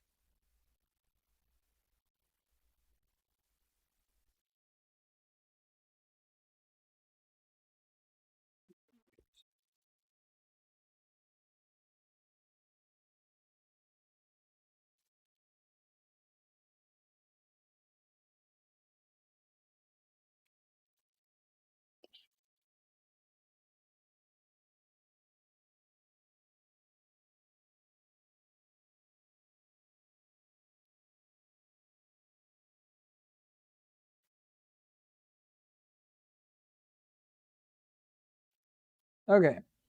So where's, take that one off later. It's yellow, red, black.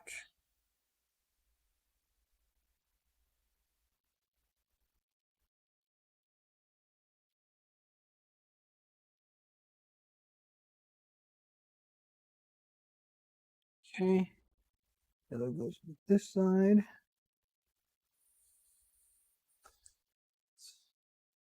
Cover up the solder joints so you don't short anything, because that would be less fun.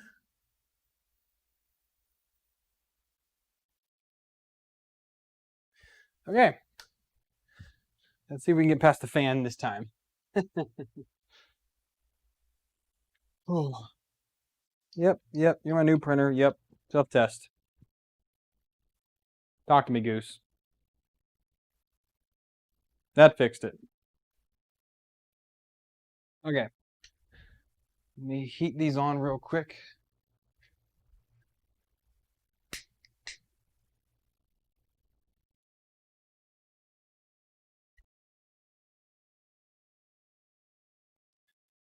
Get this managed a little bit, because I'm going to have to work on the motor now to get that motor to lock up and work properly.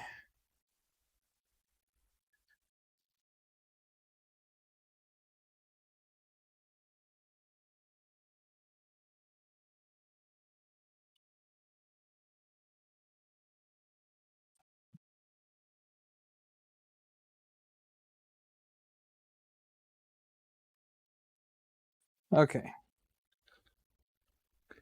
You go in there. Put the collar back on.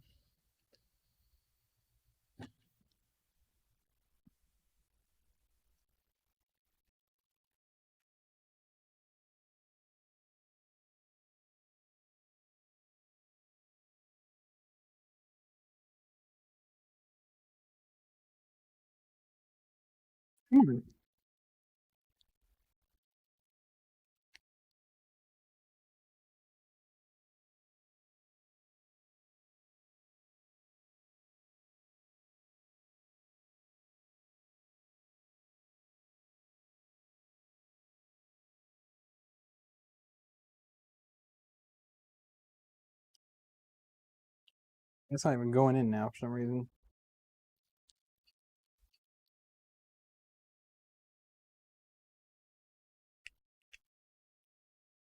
There we go.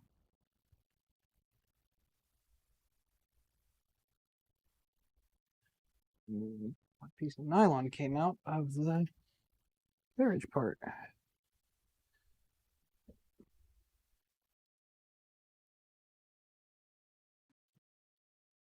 You stay there. All right, x-axis. Let's see if we can't get this to move before we do calibration.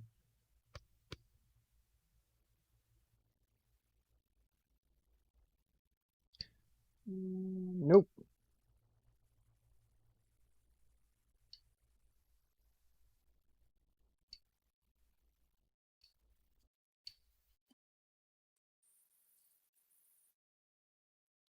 All right, we're not moving at all. So, all right, so X does not move.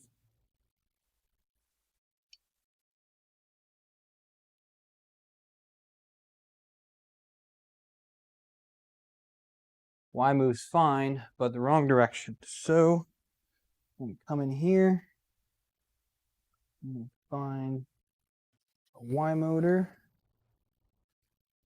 and we're going to flip it.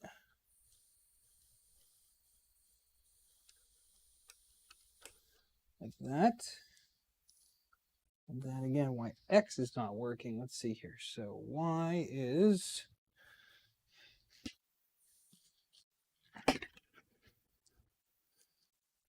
blue, red, green, black. That's not right on here. So let's redo this one here. Blue, red, green, black. I'm just going to guess that they're going to be the same pinout. These are the same motors. So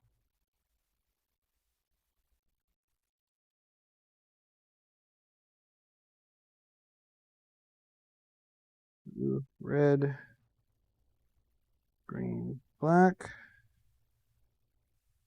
Okay. Put that back in there.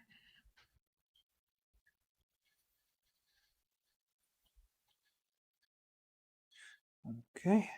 Turn it back on. And let's try to move X again.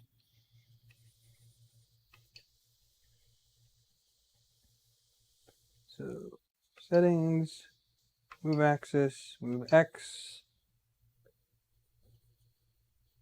That looks good to me. Right direction. Move Y. Right direction. Z. All right, that's all good. Hot dog. Okay, let's get this enclosure closed. Because now I'm going to start the calibration wizard, and that's going to start moving axes. And I do not want to bump into this.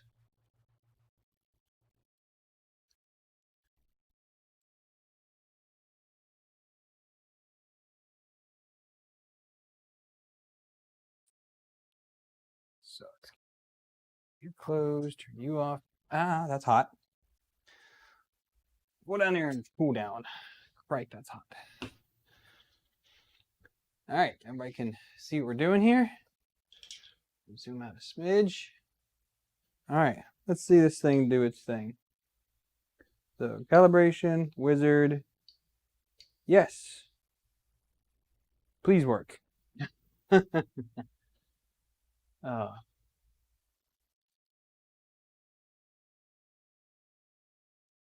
Fan's okay. Print fan is spinning.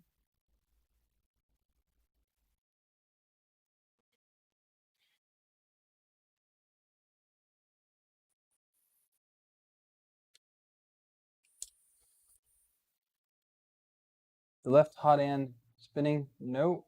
Is the front print fan spinning? Yep. Okay and okay. Checking X axis.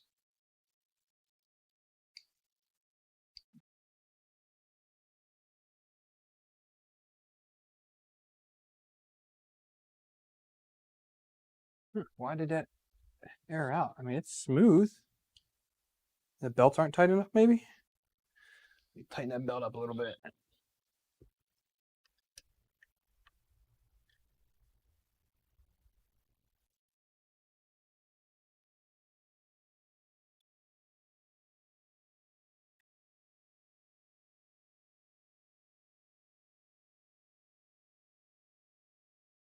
Okay. Test tail, that's fine. Thing in line, right? Yeah, it's in line.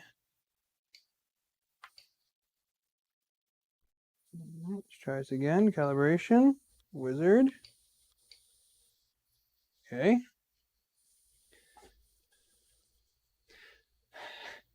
The Princess of Firmware, that is 100% correct.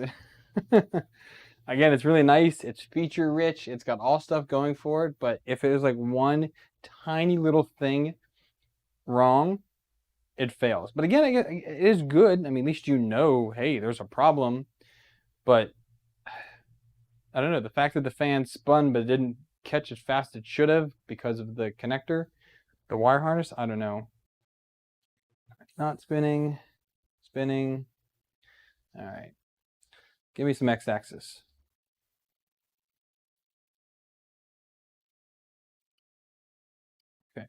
So that's not... Why is the homing torque on this crap? So I go down here to...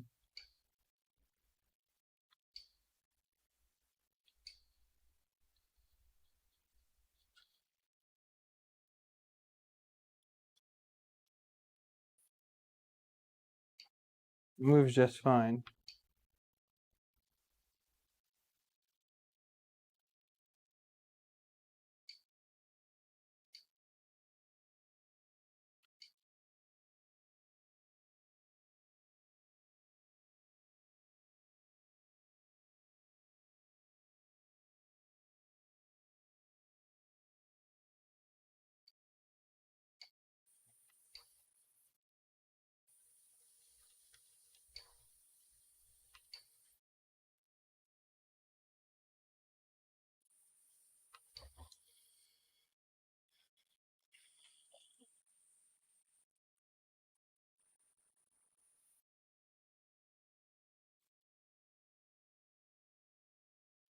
Why is it having an issue?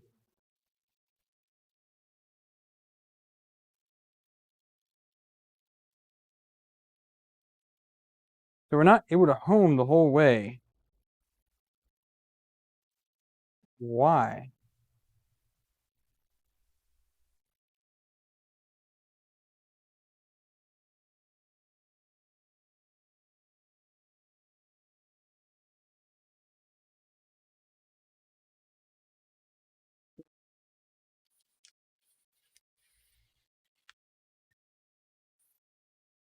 Hey, Eduardo.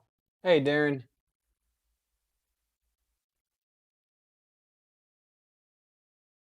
Yeah, I hear you on that, Aaron. Is there a way to adjust the... I just need for these particular motors to up my VREF on them, but can you do that in here?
Yeah, I don't know why this thing won't home.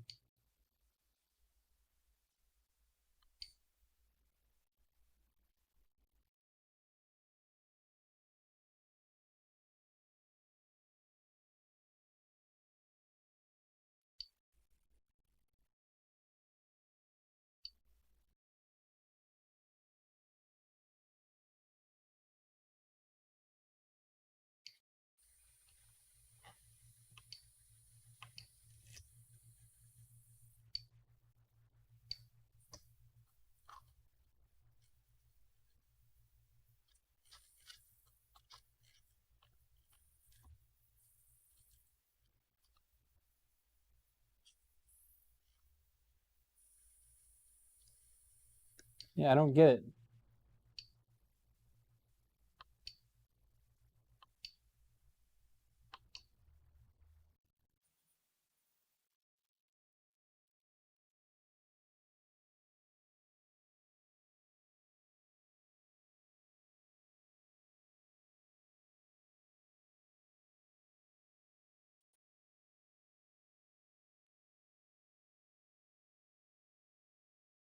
Hmm.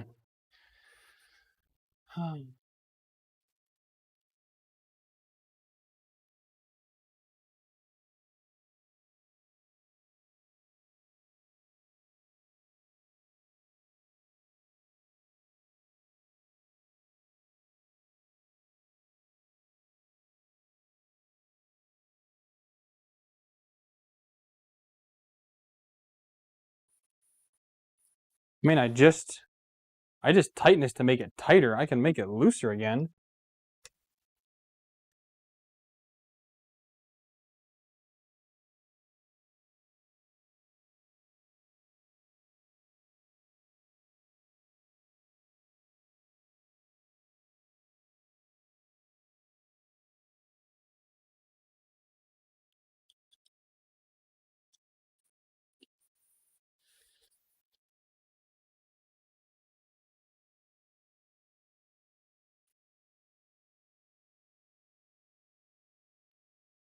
I mean, I feel no difference to my human hand.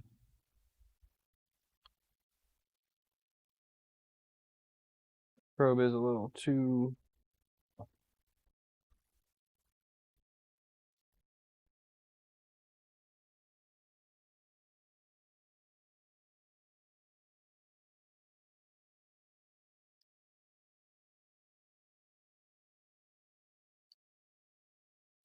Here's calibration. Auto home.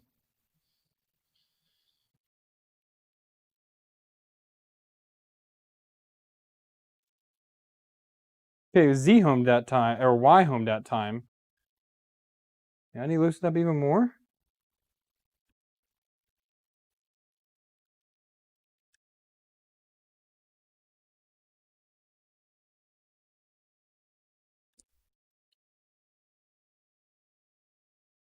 Okay, it's home. It's just...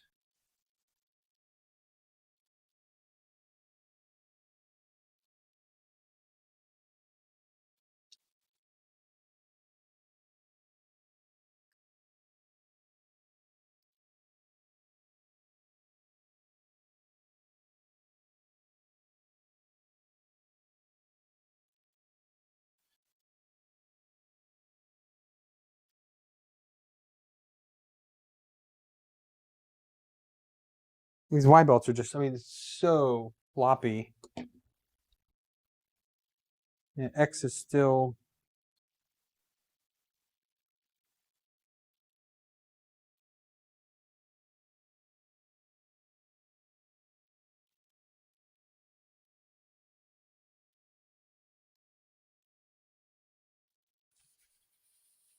Okay, well, Y is doing it consistent now, but X is still not.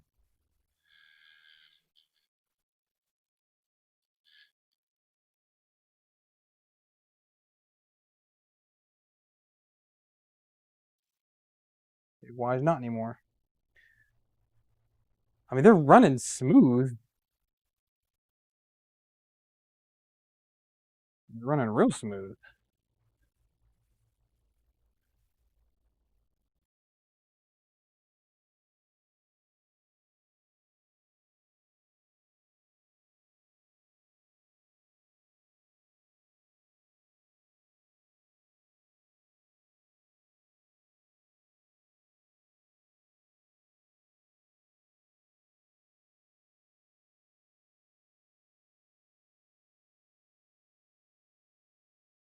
There's no play in anything here either.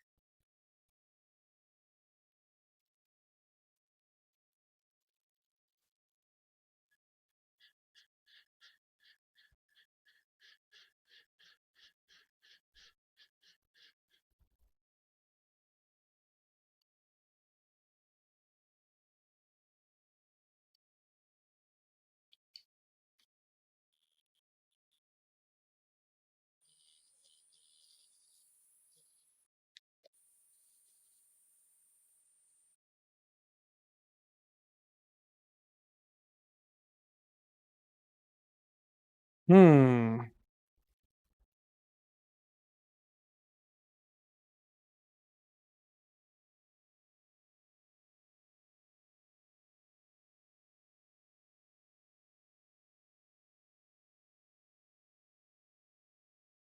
So it's just too sensitive. What's the... Yeah, but how do you build your own code for the initial configuration? Because it's going to yell at me every time if I don't just do the initial configuration.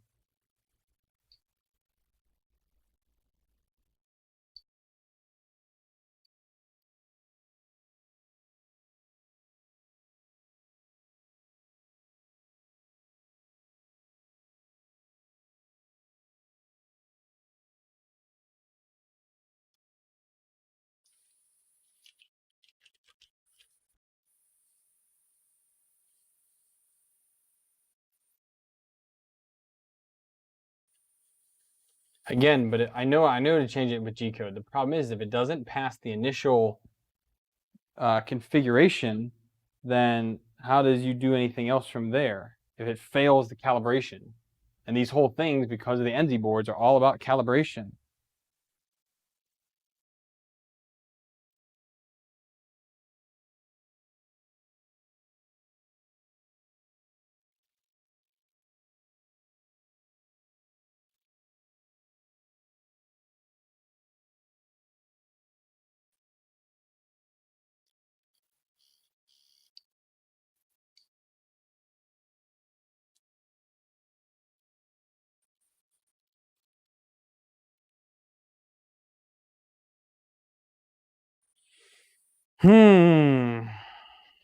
What to do with that?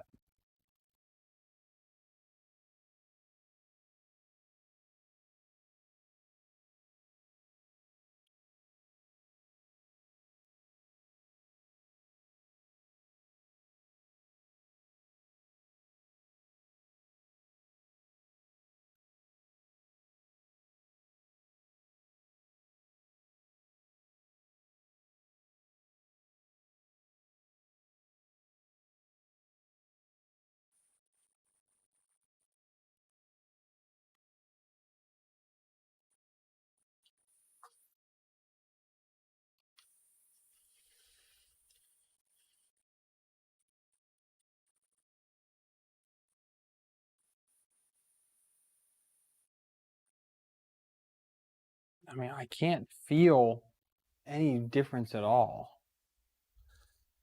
And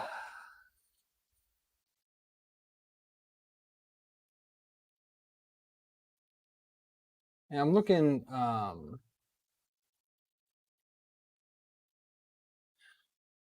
was trying to look in here. They just say use the upgrade first.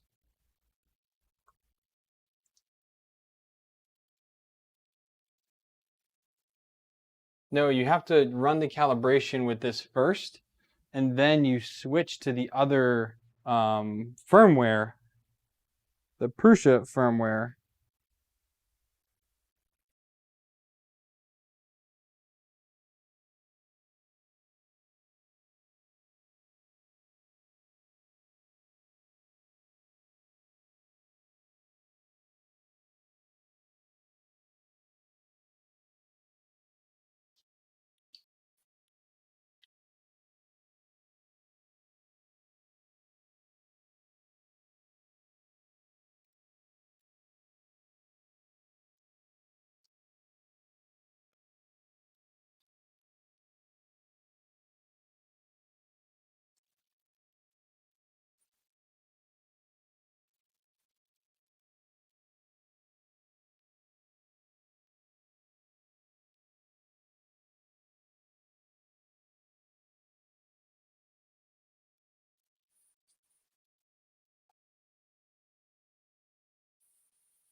Take the build sheet off for now.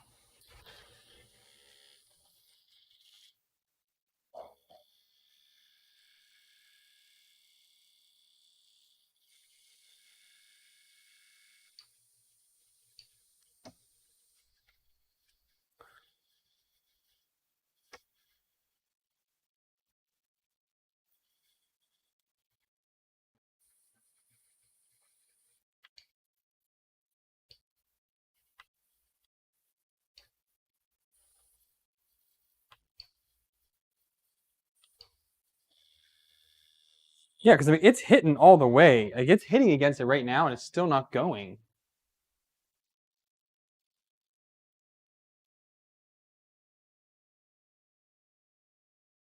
Yeah, I'm gonna go the opposite. Let's go make this.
I'm just trying to calibrate X, Y, Z. But again, X and Y are still not homing properly.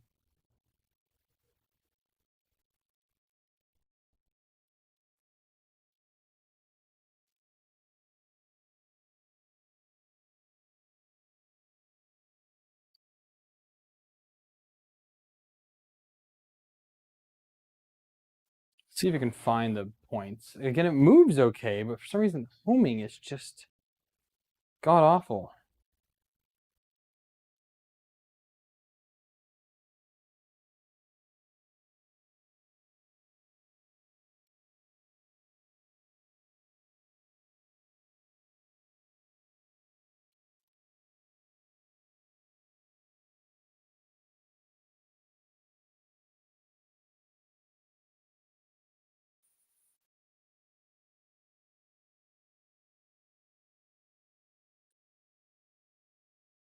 Wondering.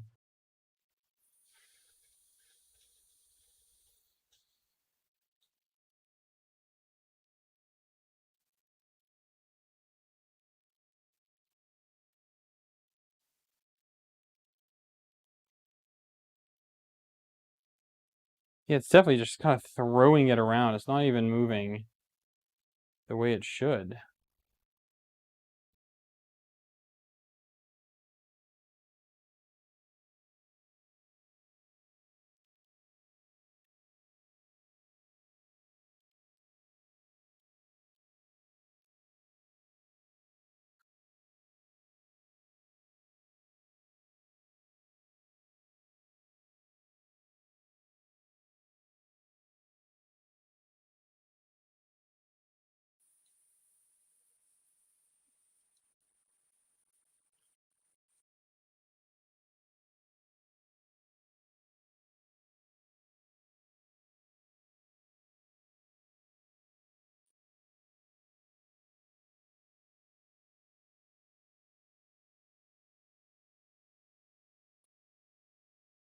A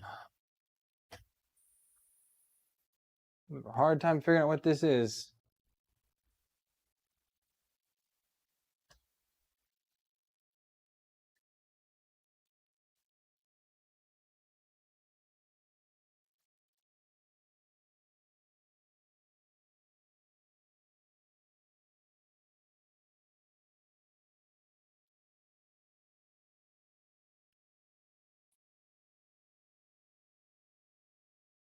Let's make sure these rods are spaced the same, right?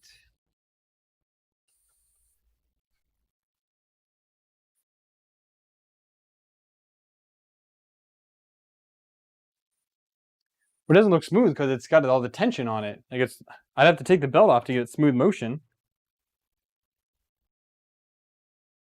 I mean, it's gonna jump a bit because of the motor.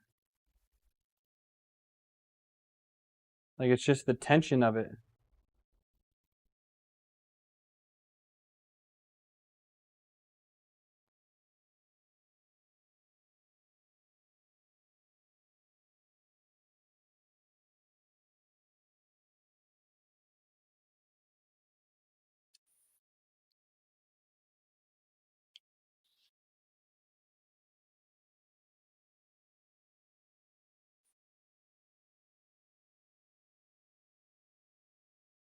I mean, can't honestly get much smoother than that.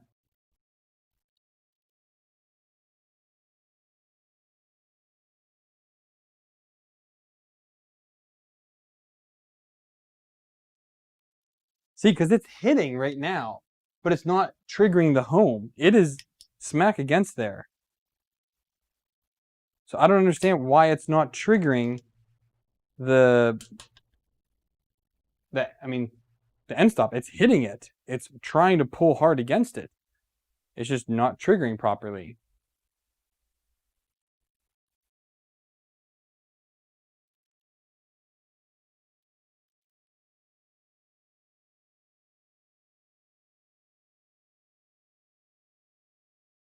Like, it's there.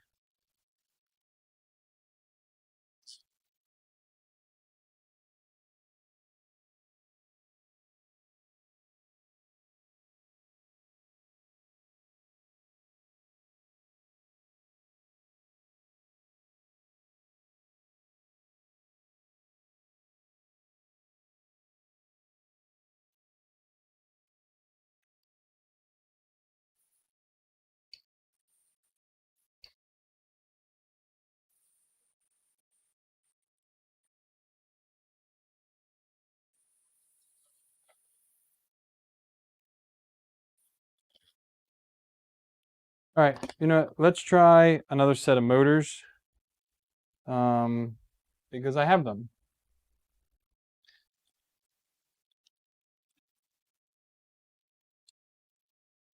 These are these ones that are on. Is that these ones?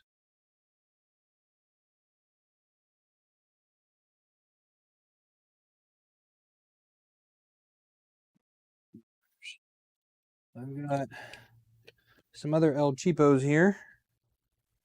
Give this a shot.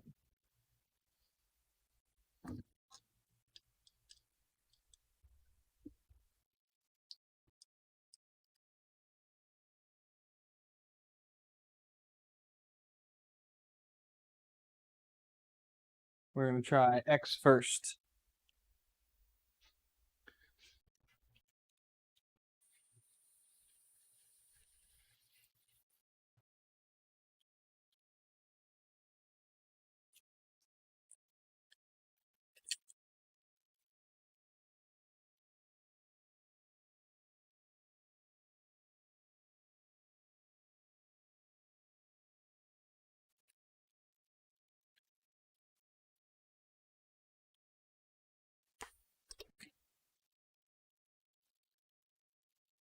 Might need to redo the pins on these, but you know what? Figure that out.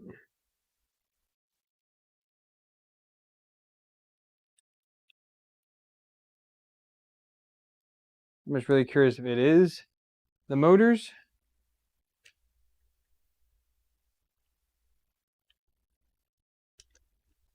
Because these black motors are actually ones that came off of Megatron first.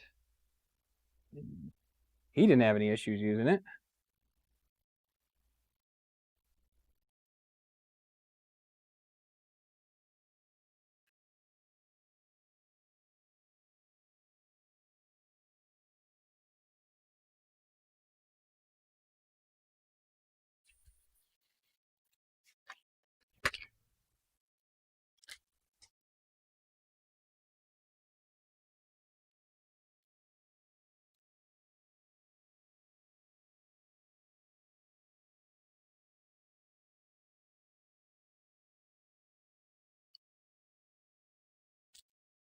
Can I even move the motor? No. That pin-up does not work. So it doesn't work out at all.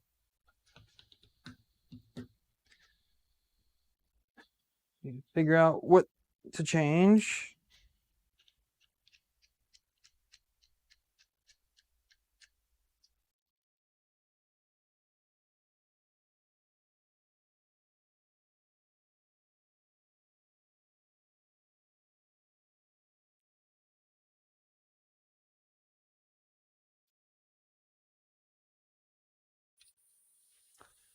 So Guess let's try flipping the middle two conductors and see what that does.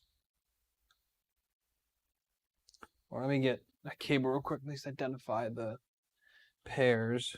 I have a thing here, don't I? Yeah, I do.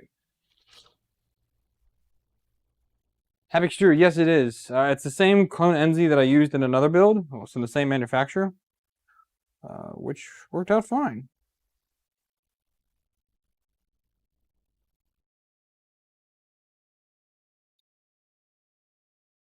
Yeah, I need to switch the middle two conductors.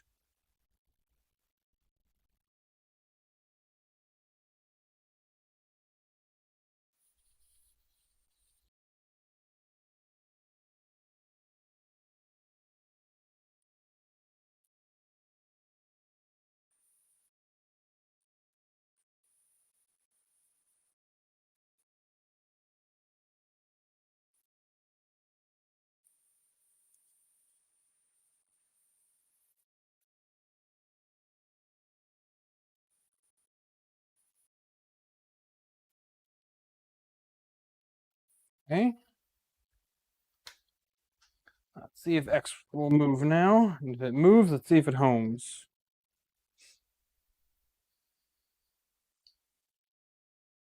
Settings, move axis, X. It moves. Okay. Settings. Calibration. Auto home.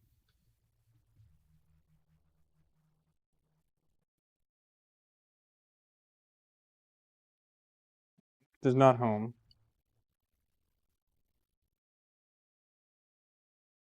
Maybe the belt's too tight for this one.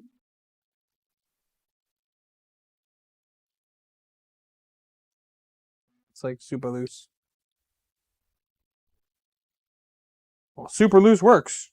Like that is like spaghetti noodle.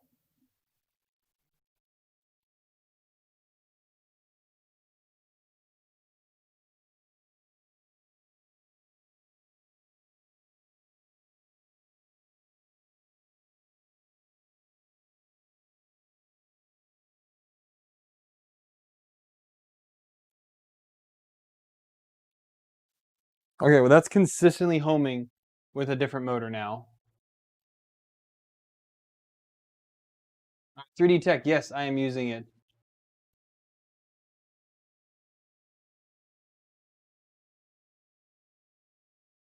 Brandon, this is a scratch build. Okay, so that being said, I'm going to go ahead and swap out the Y motor then.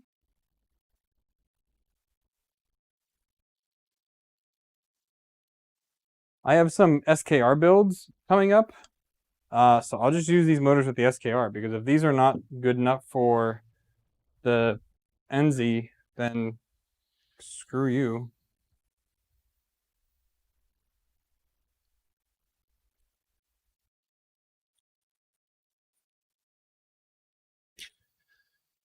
Okay. This is my, what's this, 2.5 mil? 2.5 mil.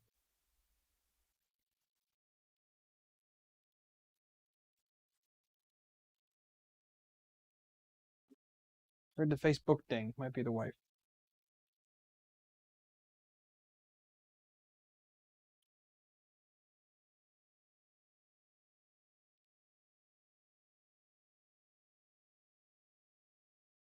But again, these were running with 2209s on an SKR, and they worked just fine. Only reason why I took them off Megatron is because LDO sponsored the build and sent me a set of LDO motors. Otherwise, these black motors would still be on Megatron.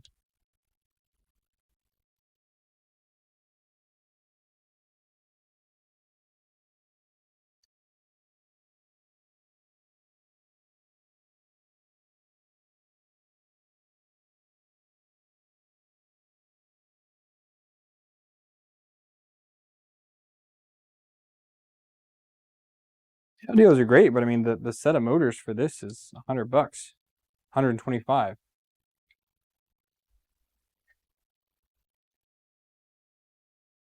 Where's the other hole at?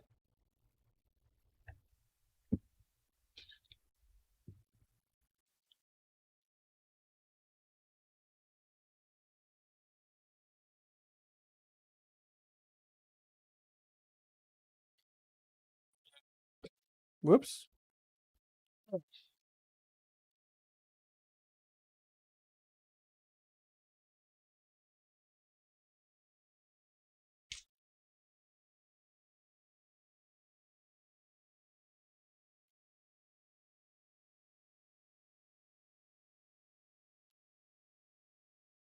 It's just an absolute pain in the butt to get off after the fact.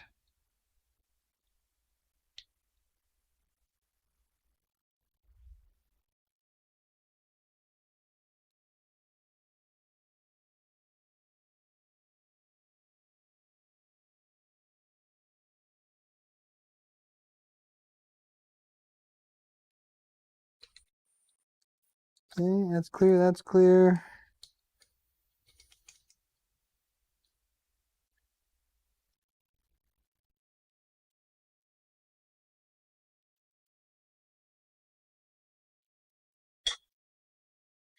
The whole reason for me doing this build was to try and see how cheap can I go.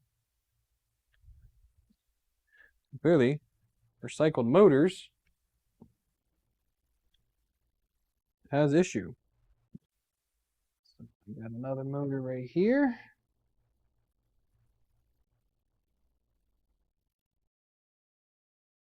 If you want to talk cheap motors, and these are as cheap as they come. Like these are recycled from some print or someone, I don't know.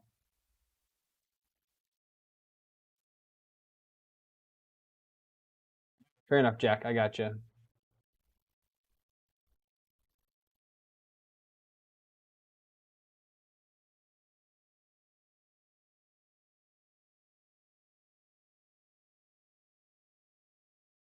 Yeah, Printasol does have the set of them.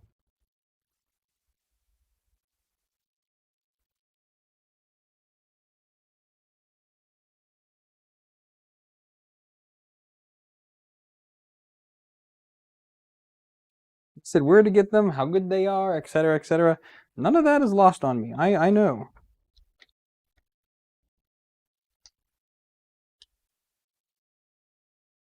The whole point of this was to try and build a cheaper DIY bear. But if you have to go to, which obviously building just an SKR bear immediately makes it cheaper than a traditional bear.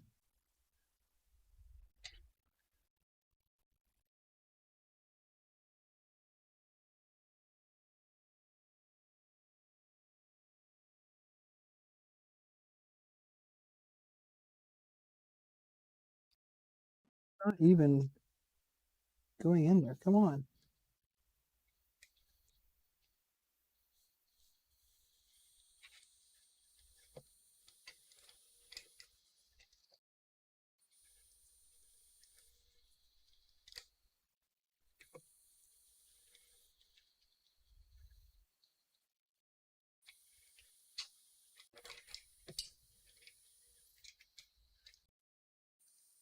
There we go. My God, this is difficult. I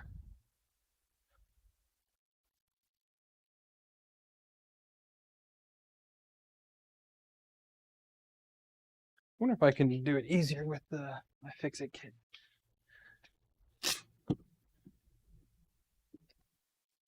This, the flex shaft, the 2.5. This one, right? What's 2?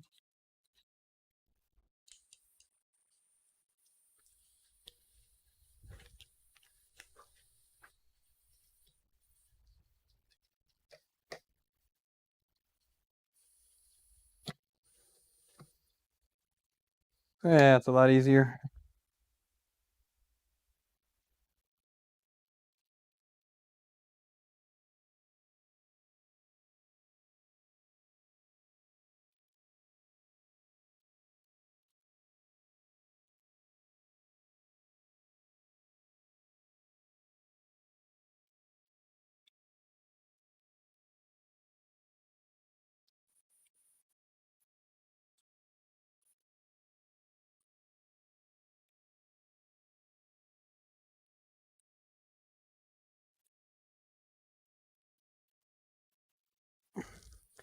All right, new motor's installed.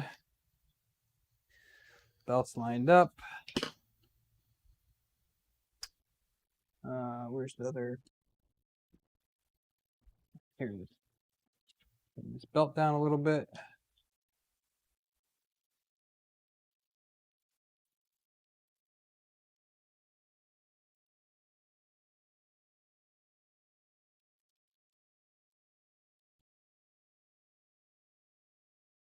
It happens this time when we auto home.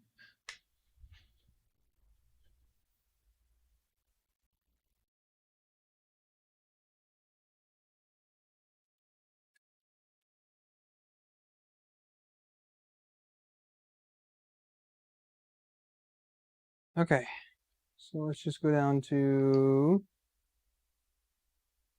well, let me see if Y move. I might need to do the Y motor.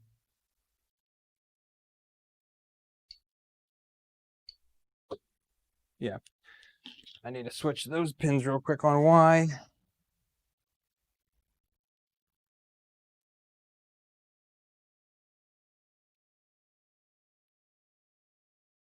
Did on X, but let me just confirm that these are mixed up. So it's this one.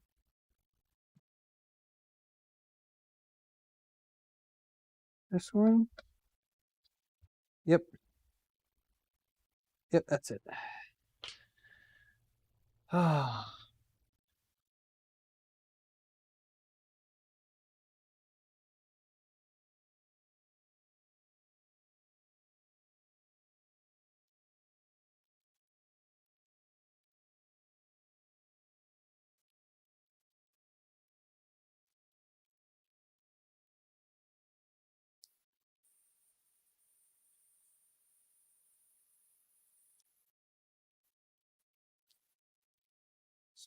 Here.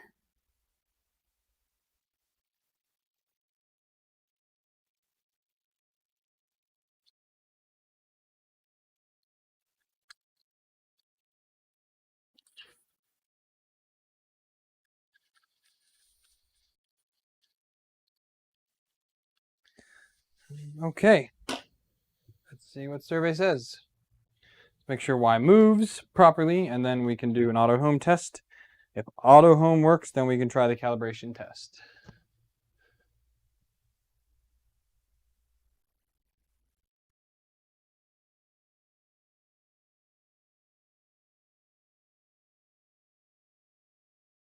Jack, sorry, yes, I did see that, but thankfully I use PayPal.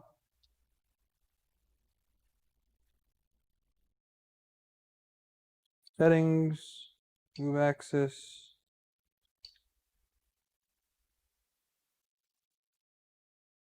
It moves, but it moves backwards. So I need to swap that connector around.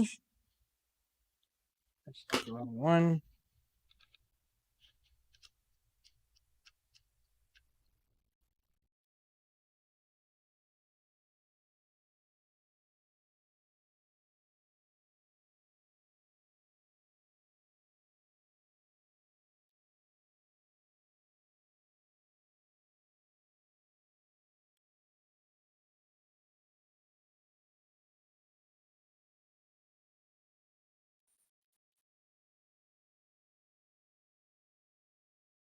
Okay. Is he down here?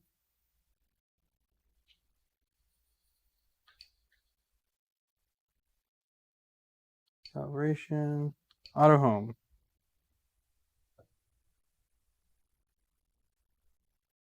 Not quite.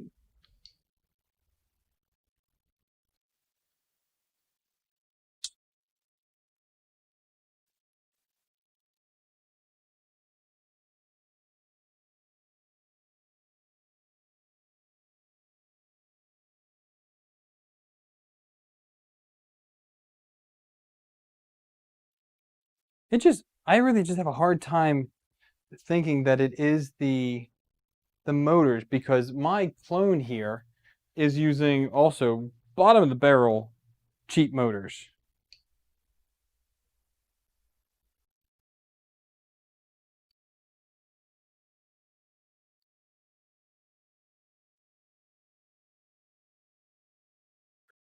Now X is not being consistent.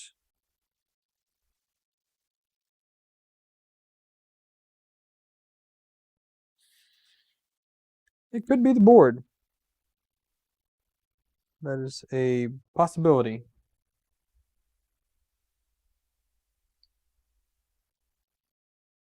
But I just highly doubt.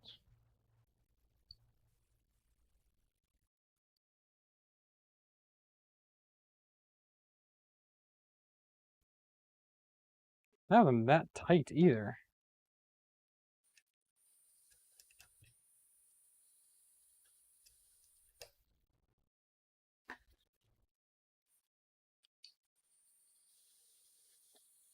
Okay, looser belt.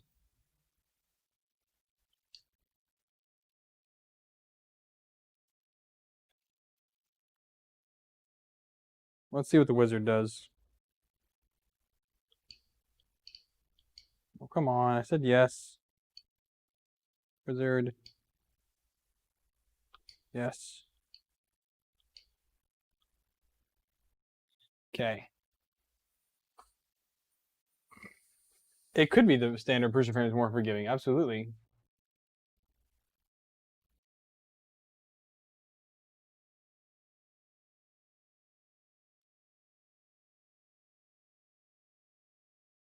I mean, the movements are honestly as smooth as they can be. I don't think that's the problem. And I can also see how, like, the board, the chip is either good or bad, honestly.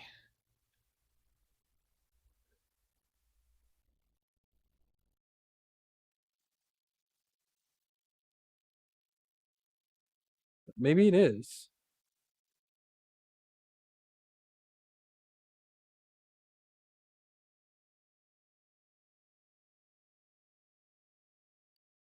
Yeah. I mean, I don't have another. I mean, unless I tear apart my uh, other one, which I really don't want to do that, to get that other board out, at least not live.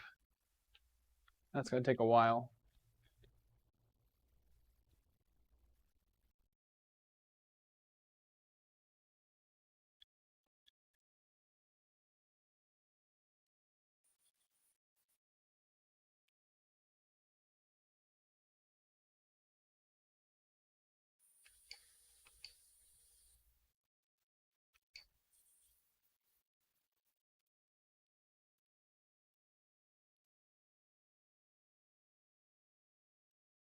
Have a calibrate Z again.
Put this back on it and try that again.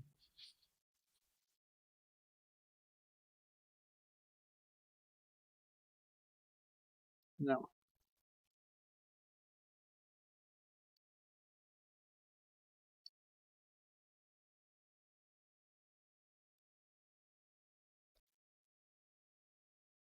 And it's not going to work because if it's not going to home X properly, what in the world is wrong with it?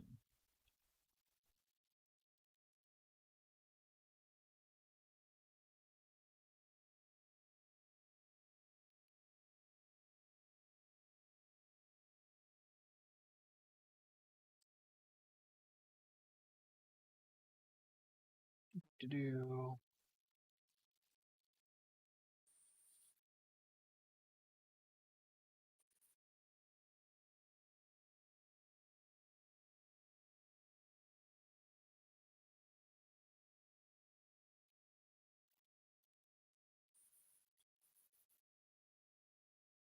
It's going so far over there.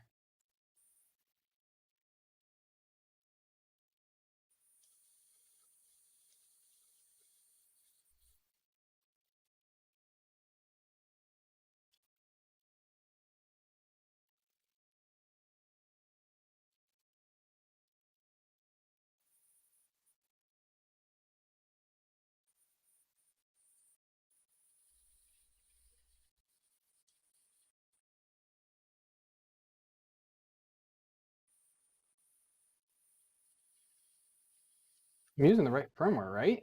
The other question.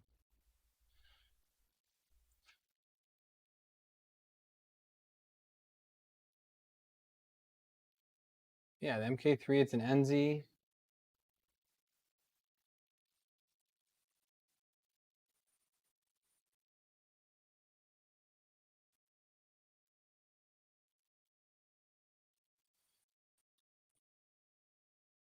This is the newest one.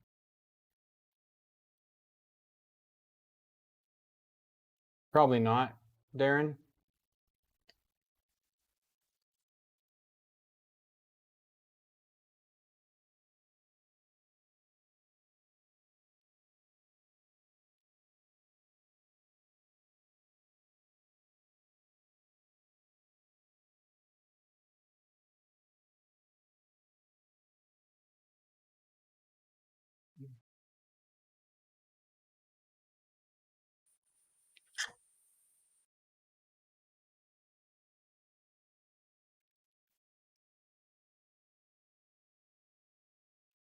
Yeah, I'm not. Man, I really don't want to pull that board apart.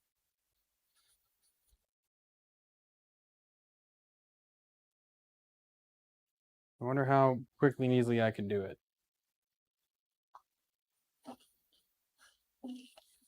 If it doesn't work, I'm going to be doubly pissed. Oh.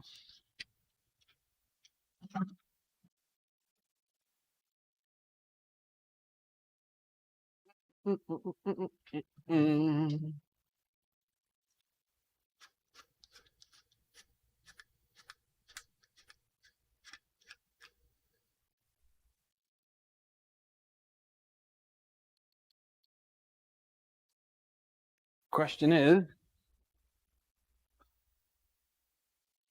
this stuff labeled?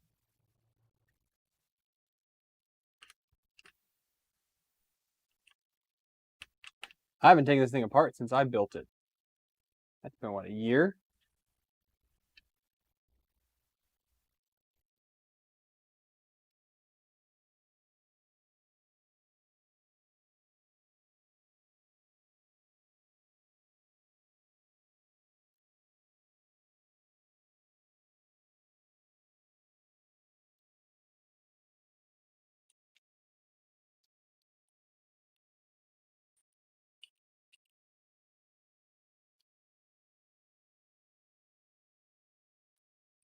Come on.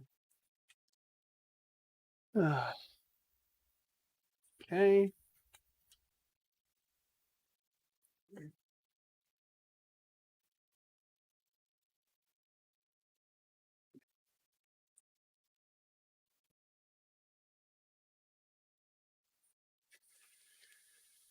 Come on. Need a flathead. I got a flathead around here. There we go. Bed stuff.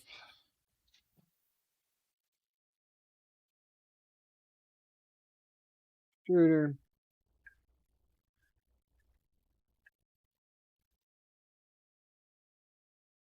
It's easy enough. Y is easy enough. Put the Y down here. Put the two Z motors together.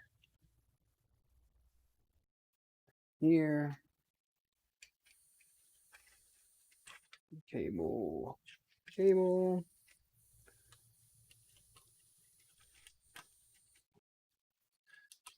Panic. And then all of these Phillips.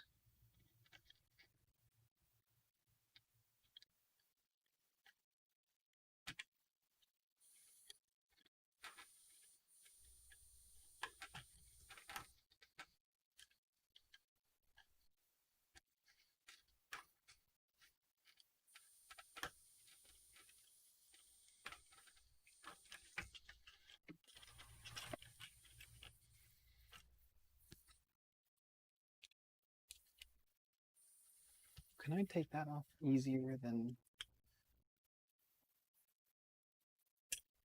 Oh, yeah, we'll do that instead. Whoops.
Yeah, so I was talking through that, but apparently my receiver battery died. So yeah, you guys didn't hear any of that, but that was just me kind of talking through doing all this. Anyways, new one's in there. If we go here, if we do calibration, I just want to do auto home.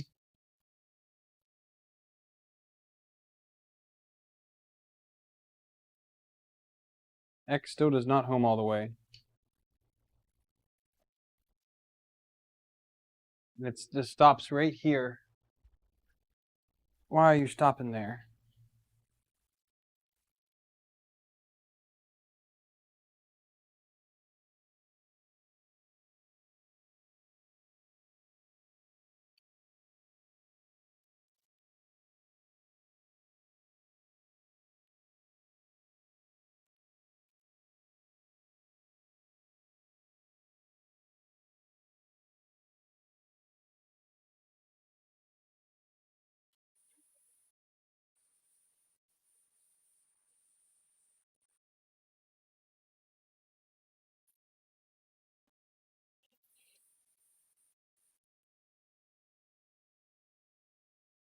So there's definitely something there that's wrong.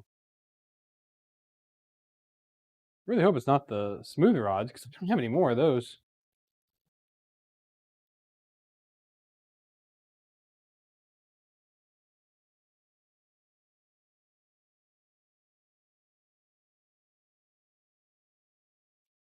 Why does it go off the... I guess because I haven't calculated X distance.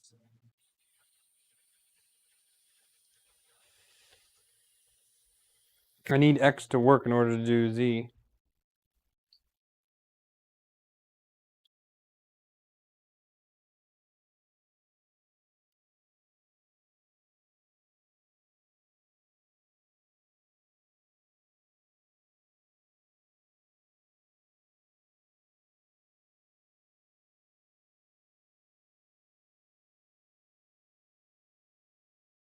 No, that's still going to fail out. Stop that. I don't want to do that.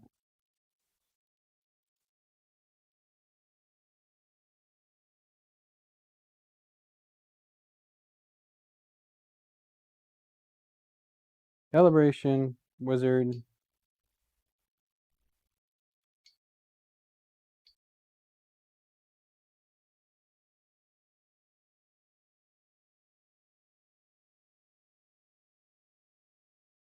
Let's see what happens here.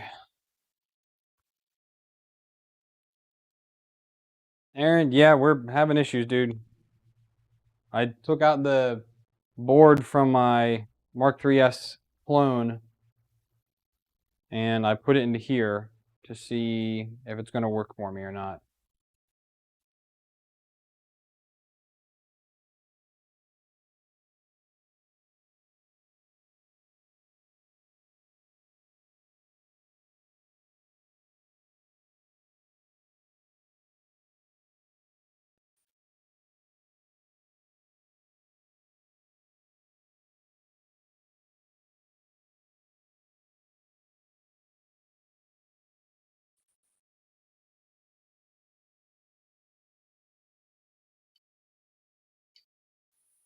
Well, because it didn't go the whole way.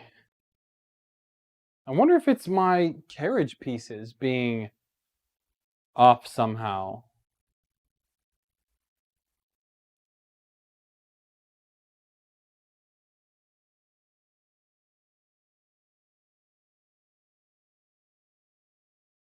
Guess I could reprint those. But I can't really see what else this could be because we're still behaving the same. So at least I know it's not the board. We have the exact same behavior as I did before.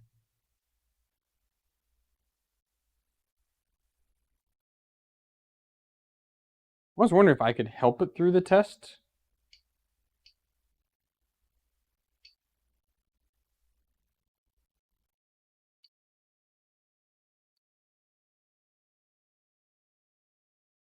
So I'm going to help it on the X. See what happens. I'm going to say move the head to the right. I still might need to help it a little bit.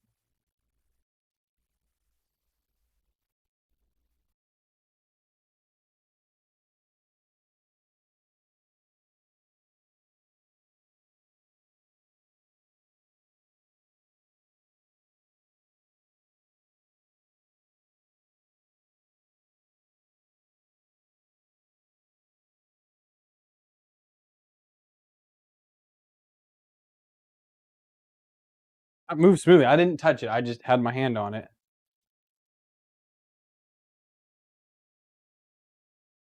It's not. Almost got there.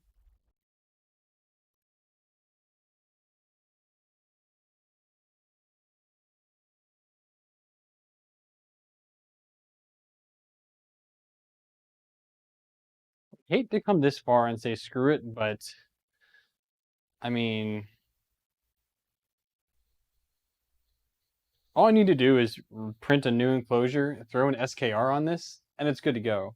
And replace the Pinda with a different induction sensor. Because I don't know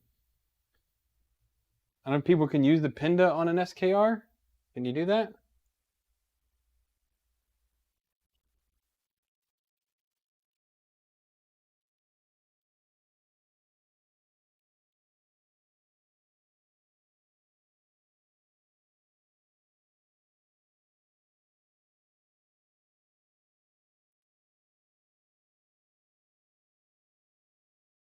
I mean, I want to have the fanciness.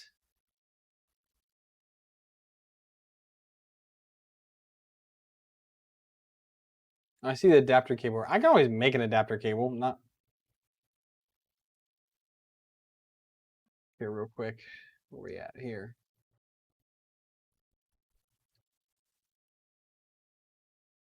Rated solid.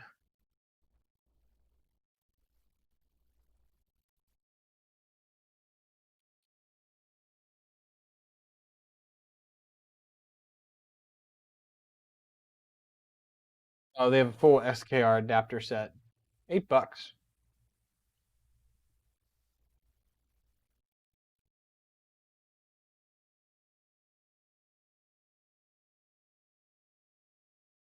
Interesting. But I don't need that because I have, not all my motors have that. Like only the Z motors have that weird thing on it, and I can make adapters for those. But I'm just like, I don't know. I'm beating my head against this because I wanted to have an actual one, and I can't see it being anything that I'm doing wrong here. I just don't get it. Unless these carriages are printed bad, which they're not. I mean, they look gorgeous. I mean, they should be accurate. So unless for some reason, but they shouldn't have enough pressure, and they're not. They don't have a lot of pressure on the smooth rods. Everything is tight in the way it should be.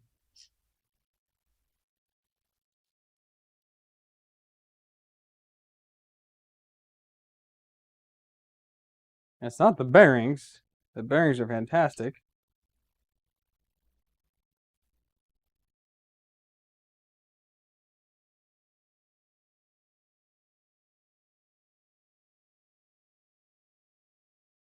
It's right here.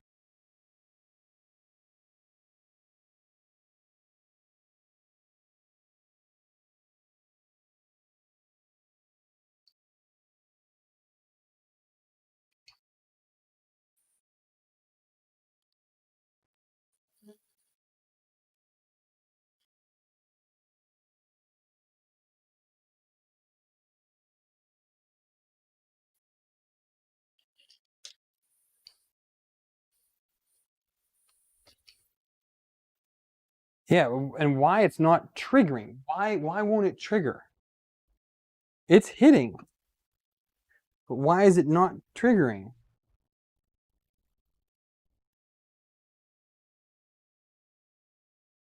Don't get it. Why is it not triggering properly?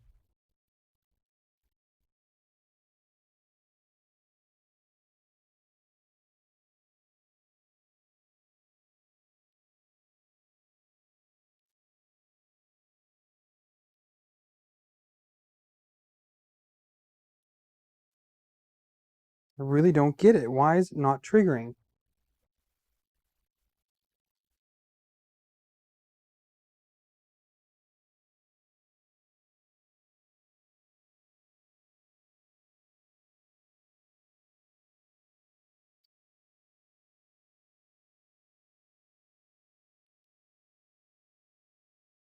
Yeah, like you can hear it. You hear that buzzing of it.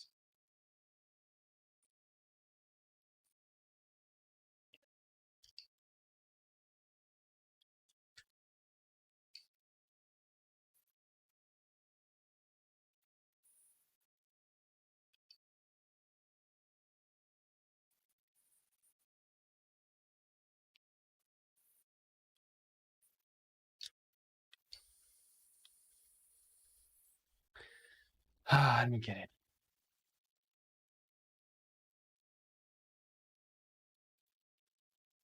Oh, Faxes, you did it wrong.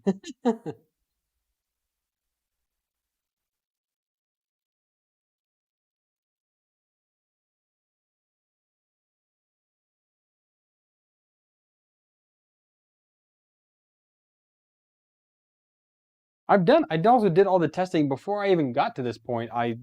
Everything, it feels incredibly smooth.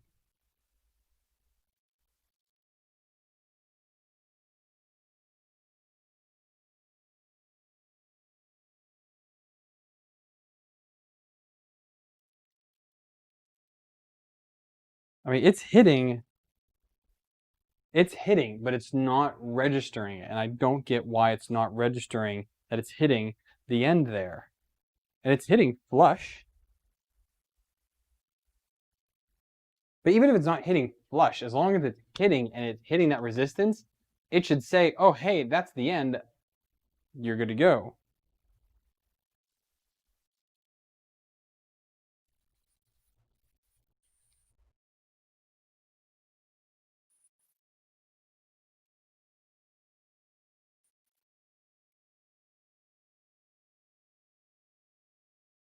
As far as I know, it's not skewed. But even if, again, even if it was skewed, the thing is, even if it was skewed,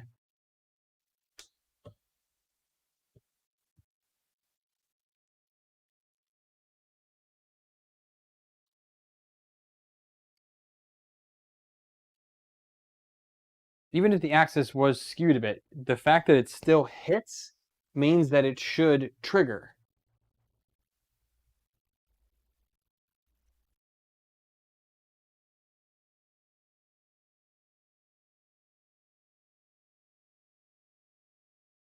It's not a double tap. I only hear one hit against it.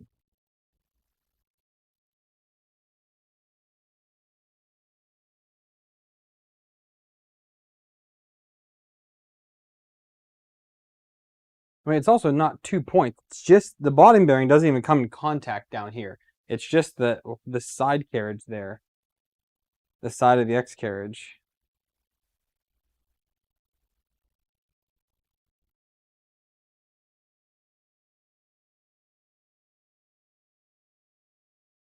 Yeah, and it just stopped right there for some stupid reason.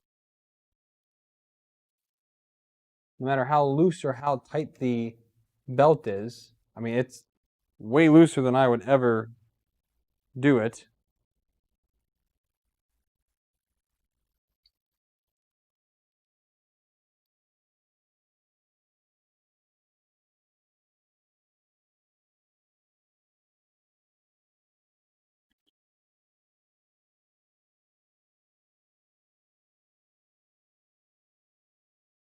David, it's set in the firmware. You can't change it, especially when you're doing this first layer calibration. You can't change it, Jack.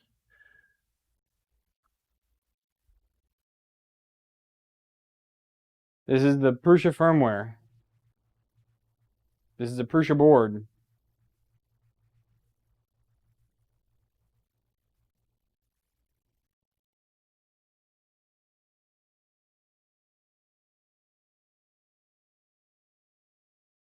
Yeah, that triggered immediately.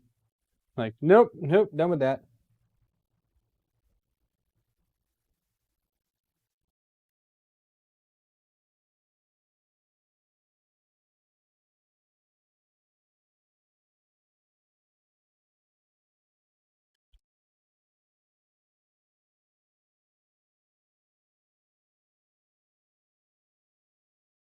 Well, it seemed like at first it was the motors, but clearly it's not.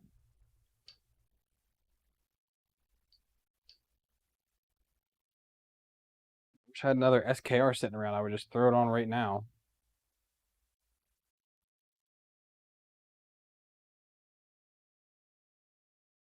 An old version of Prusa firmware. No, Jim, it's definitely not. I've been watching from the back because I always get worried that the loom is hitting somewhere, but the loom is completely unobstructed. I'm all the way in the corner right now, and it's not hitting anything up there.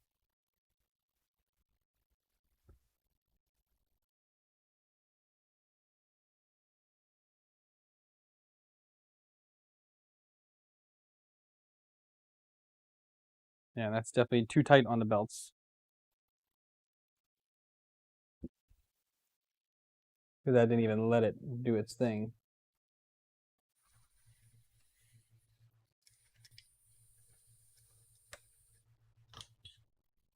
All right, Brandon, what are you saying now? Flash an old version? Aaron, they're no name, cheapo NEMA 17s.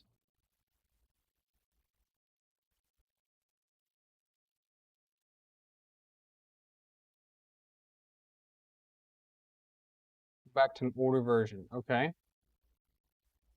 So like 3.7. I'll try that. I mean, it's still going to fail, right? Because it doesn't have the Bear settings.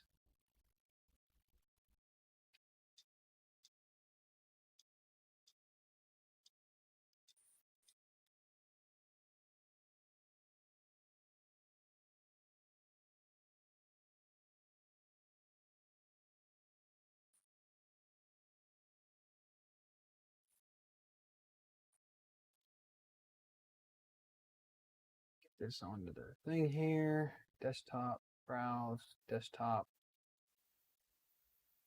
3.7. Flash.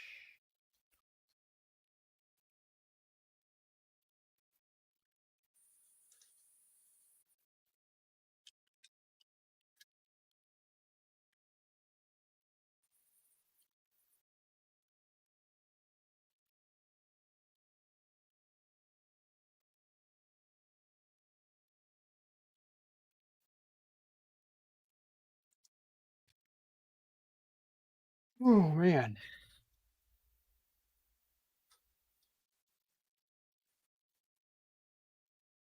I need to call night here soon. I'm starting to get pretty beat.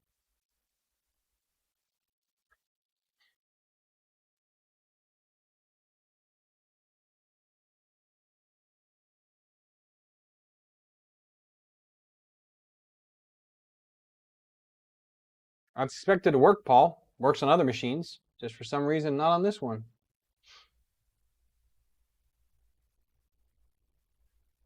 You don't need LDO motors to make a printer. Like, that's a pretty dumb assumption.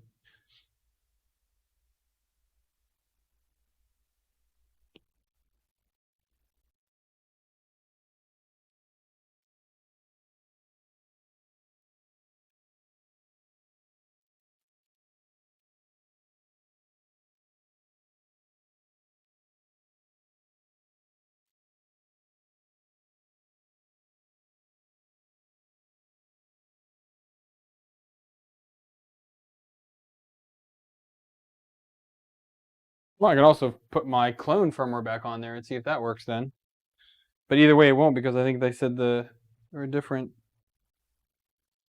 Let's see what happens.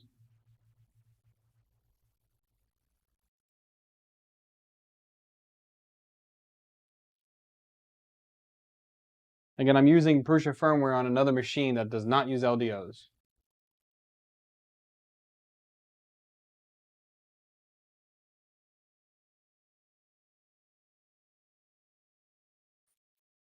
No, I pressed the wrong thing. Dang it. Come on.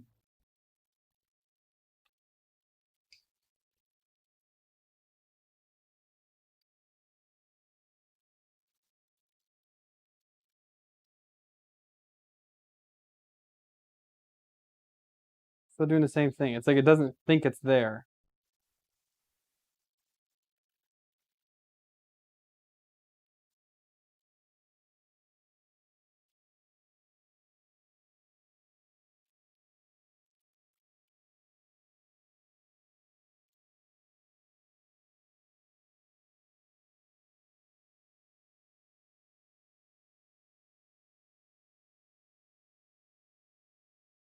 Long USB cable.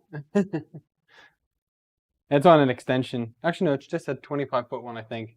As it goes from here down, around, and then to the table.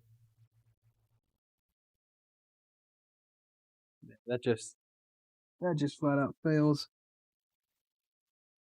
Let me throw my clone firmware on here and see what happens.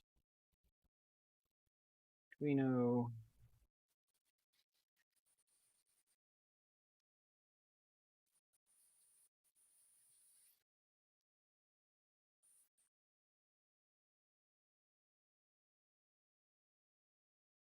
This is the one that she used.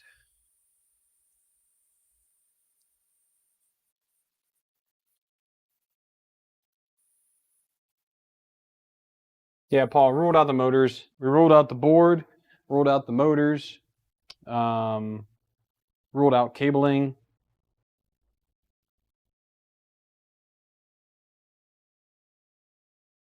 This ran smooth before I had a motor and belts on it, so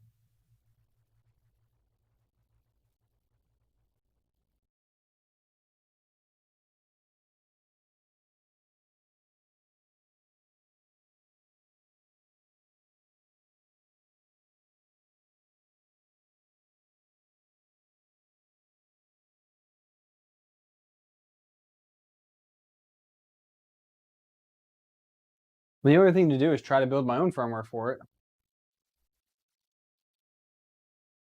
I mean, the Bear has the source code with it, and I mean, I suck with firmware, but how hard can it be? Easier than this troubleshooting for 3 hours.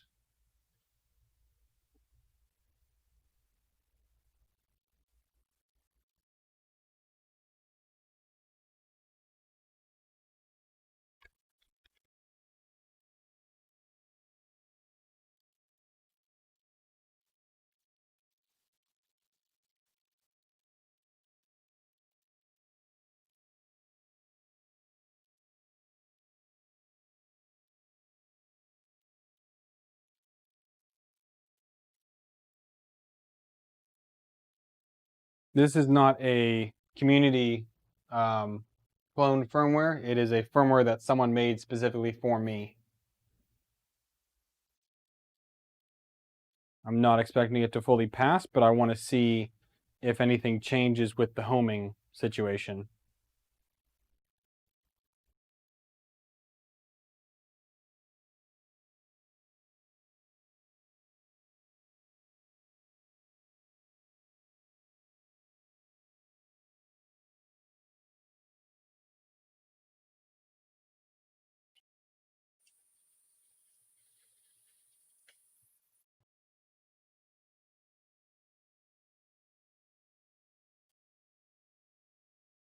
That homed, no issue. Granted, the length is wrong. Holy shit.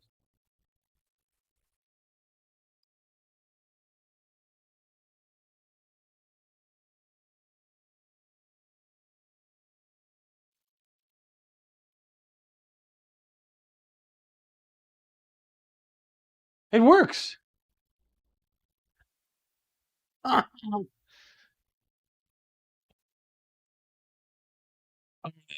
Crikey. Oh, you're kidding me. Mm. Mm. Okay, so I need to figure out how to do the firmware then. I don't think I have.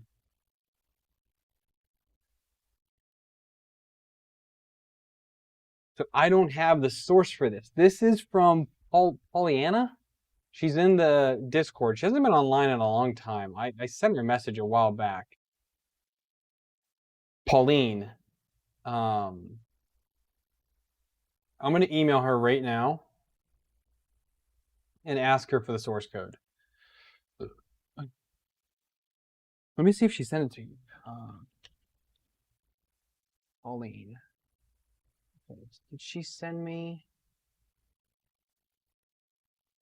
Hex.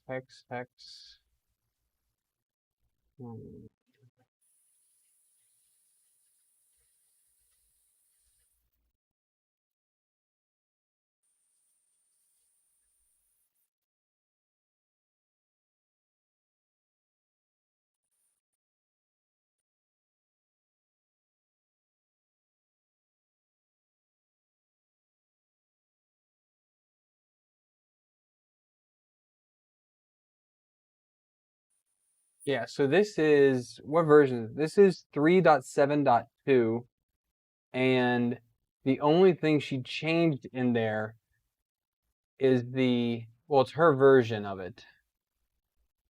I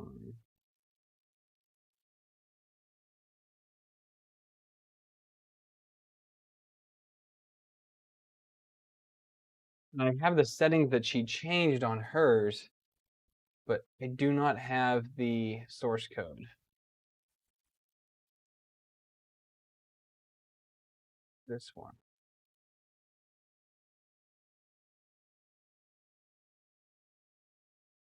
This might be it right here.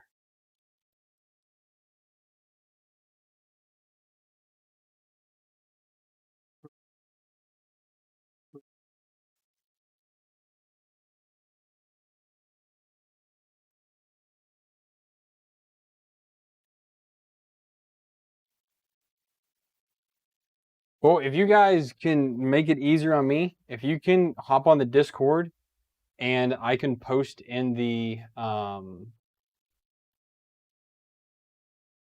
yeah, if you guys hop on the Discord and go to the 3D build channel, what I'll do is I think I have a that's not what I want. Where's it at here? So this, in her email, she referenced this build right here. She references this build. It's an old build. I mean, it's 2 years old because that's when she built it for me. But this doesn't say which one it is.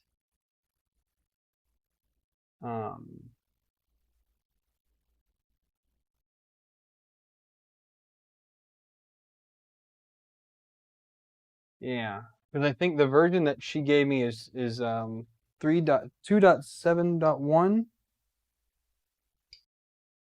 3.7.2 is what it is, and this might be it.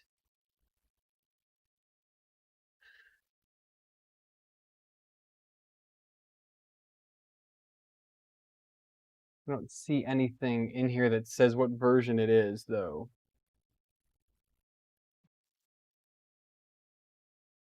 3.5.1, 3.7.2.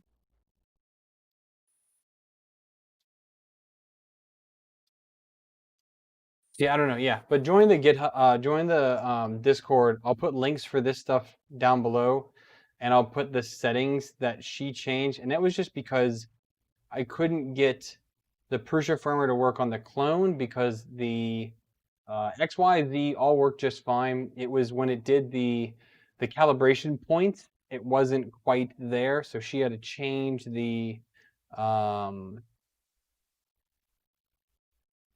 what's it called? The XYZ cal and the probe offset, she changed it to 55 instead of 66.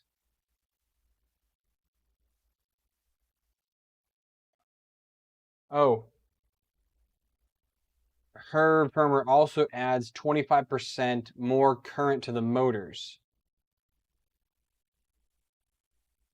Without it, her clone motors would skip steps. So that could be why. It's just that the Prusa firmware, again, wants LDO motors, and they can run better at a lower current. I need to put more current into clone stepper drivers, and that's probably what's making this work, is just that itty bit more of current on the stepper motors.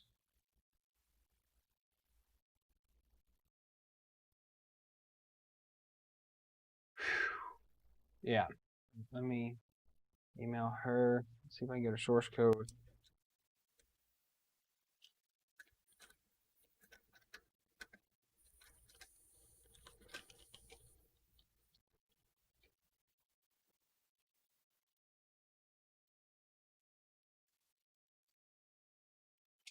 for this. Thanks. Thanks. Okay, let's see if she reads that, because I've not talked to her in a year and a half. We'll see what happens.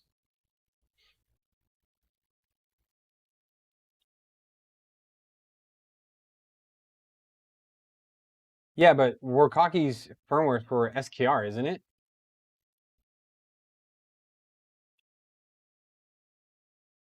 Does he have an MG one?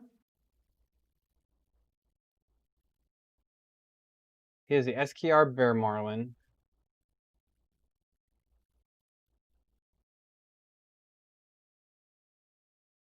Yeah, he doesn't have a NZ1.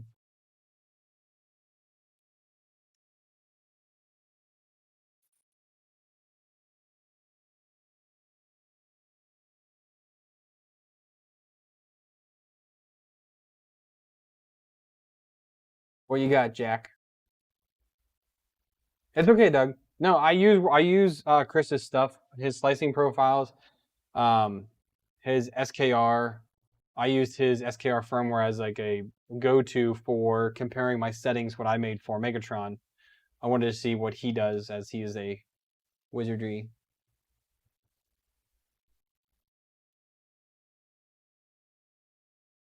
So Jack, the thing is, it can't do that until after you do the calibration. At least that's what someone was saying an hour and a half ago.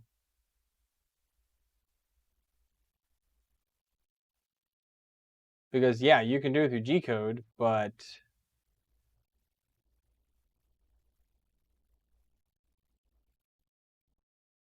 if it can, I'm happy to give it a shot. I'm already neck deep tonight in this, so if you say it'll work and I should give it a shot, I will give it a shot.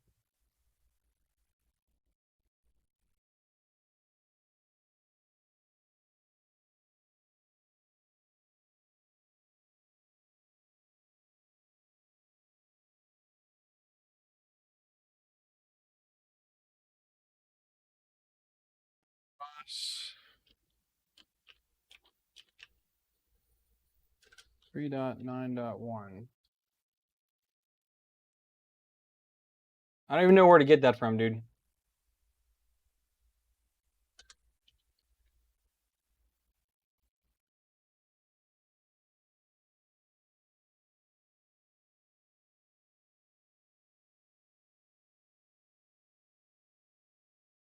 Go 235 GitHub. Can I spell?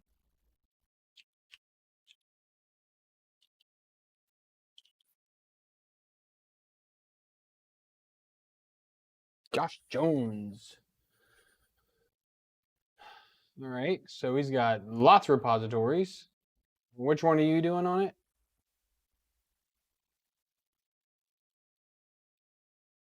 He's got Prusa firmware. He's got Prusa i3 Bear.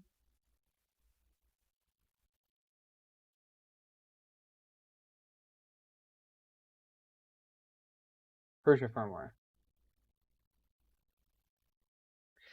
Does this already have stronger, higher? Does this already have higher motor currents for the motors? Because obviously I need that.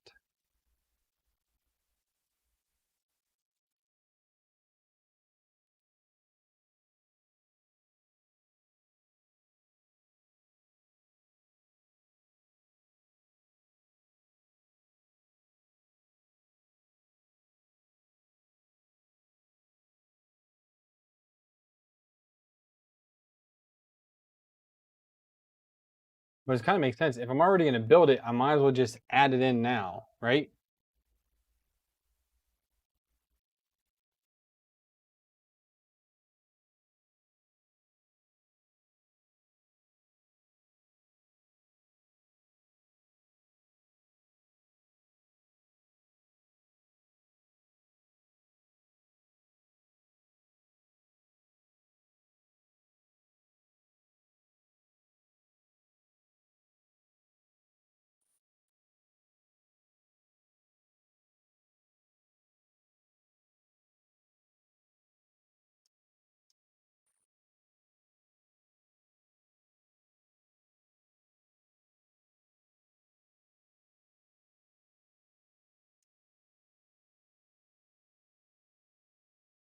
So go to releases and choose the 391 plus Alfonte motor more power.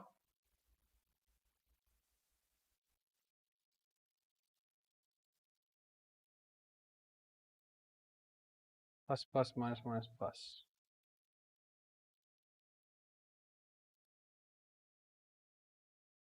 Good gravy. Which one do I need here? So it's a Mark 3S Bear NZ. Yes, this one here. Oh wait, Bear Silver PSU NZ. This one here, I think. So let's delete this one.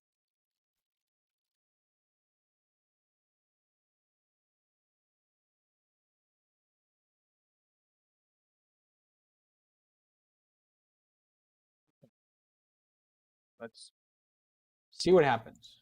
Browse, downloads, flash me.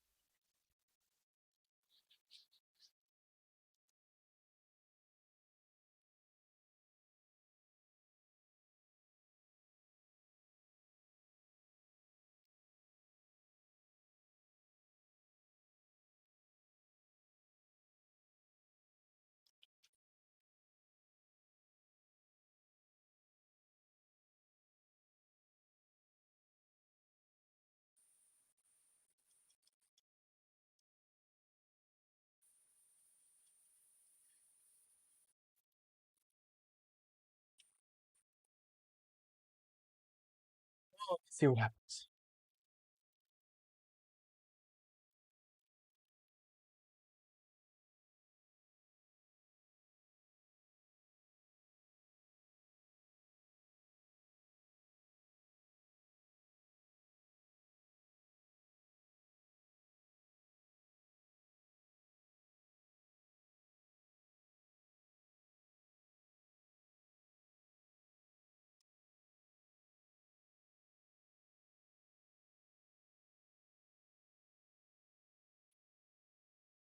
All right. Almost there.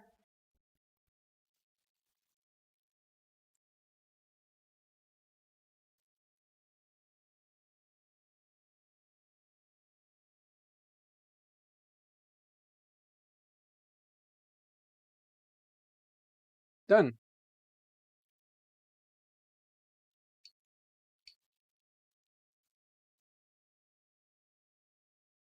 All right, so where am I at? Streamlabs. So I should be able to connect Pronterface to this now, right?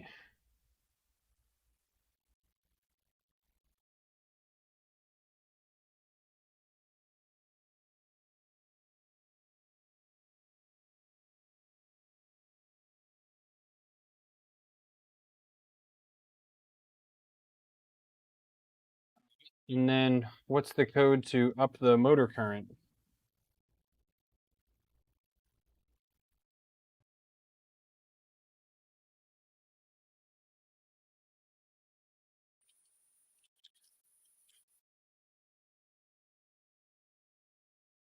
Go.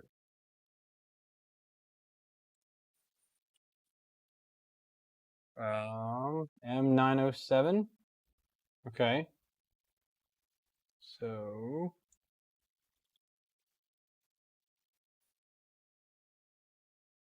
M907. And then it's saying we want to change X and Y. And then what's the number going to be? Oh, does it say there what the number should be? Can you give me an example? I guess if I just do it like as 700, right?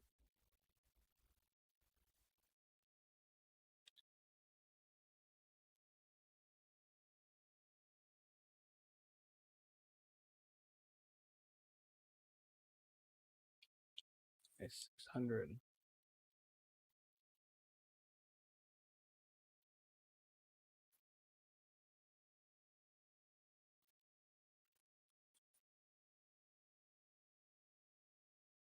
Does that take? I don't know if that took it or not.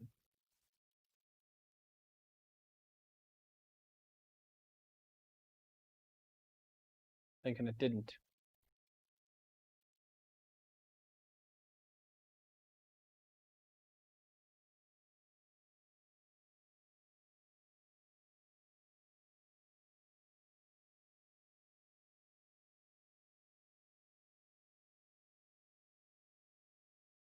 Oh, that should be all right? Okay.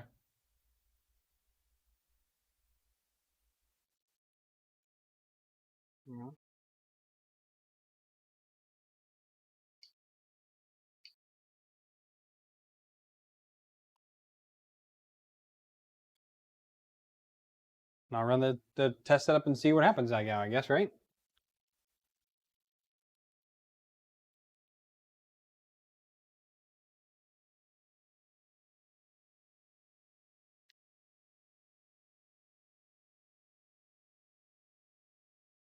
Default supposedly in the 500s. Okay. Well, she said she added 25% more.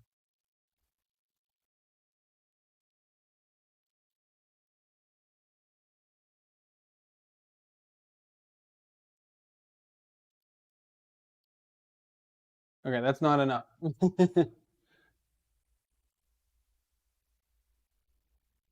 So let's reset this.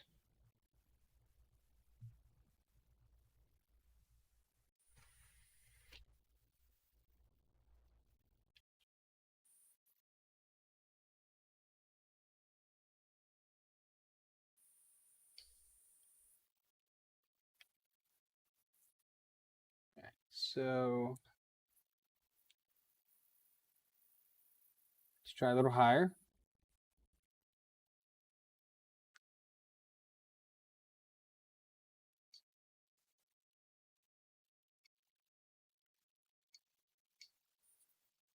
Okay, let's try it again now.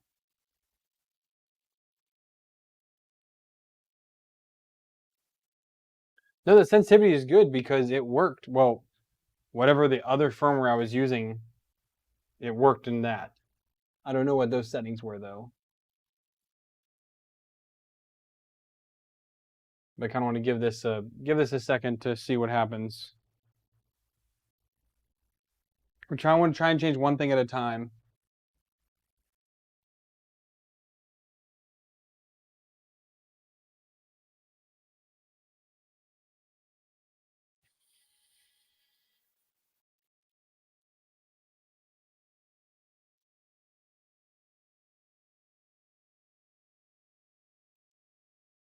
I guess we need to change sensitivity because it's just open there. Yeah.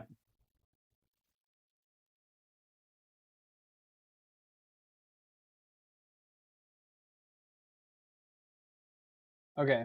So, hey, Andre. All right, we'll send that one more time, and then just do M914, X128, Y128.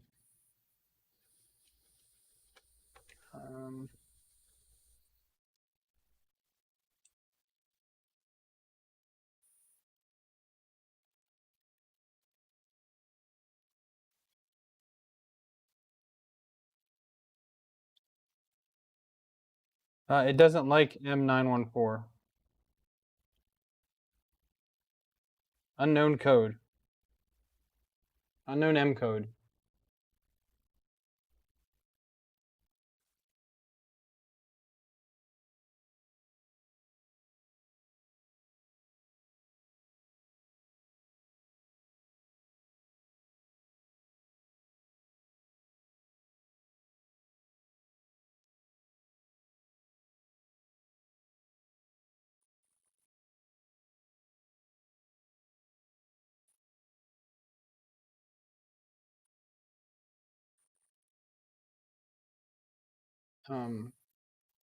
How do you confirm what the stepper? What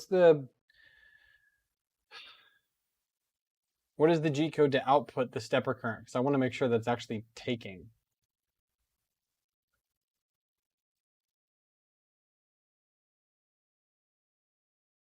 Is it M906?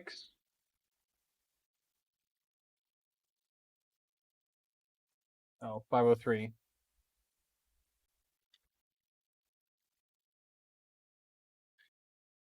Let's see, where are we at here?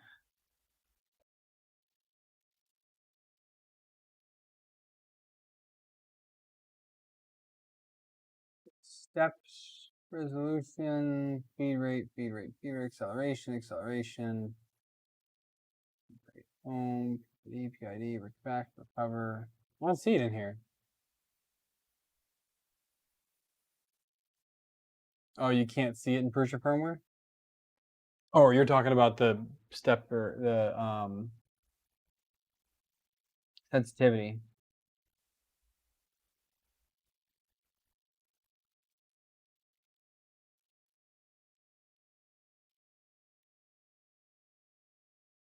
Yeah, again, also can't see the not seeing it.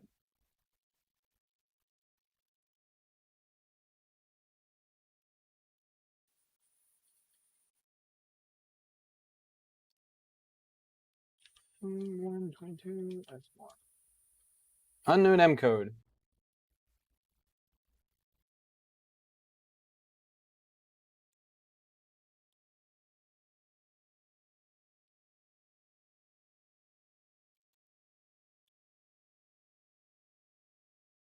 It doesn't like any of that.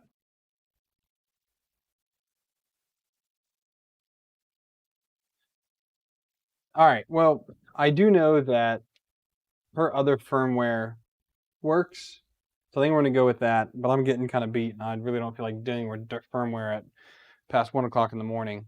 I will put a link in the build to this firmware. Where'd I put it at? This one here. So if you guys want to hop on Discord, we can continue this conversation into tomorrow. And 3D build.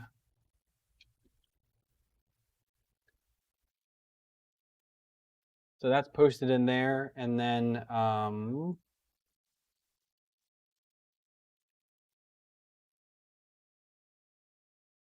thing she changed was, again, I don't know if it's built into that firmware or not. So 25% more VREF on motors. And what's the other thing she changed here?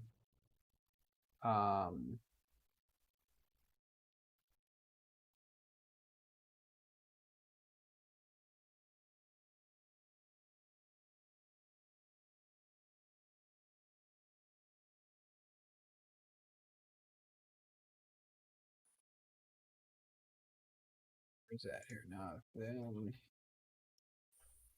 no, I don't want that. I just copied it from the doggone email. Come on.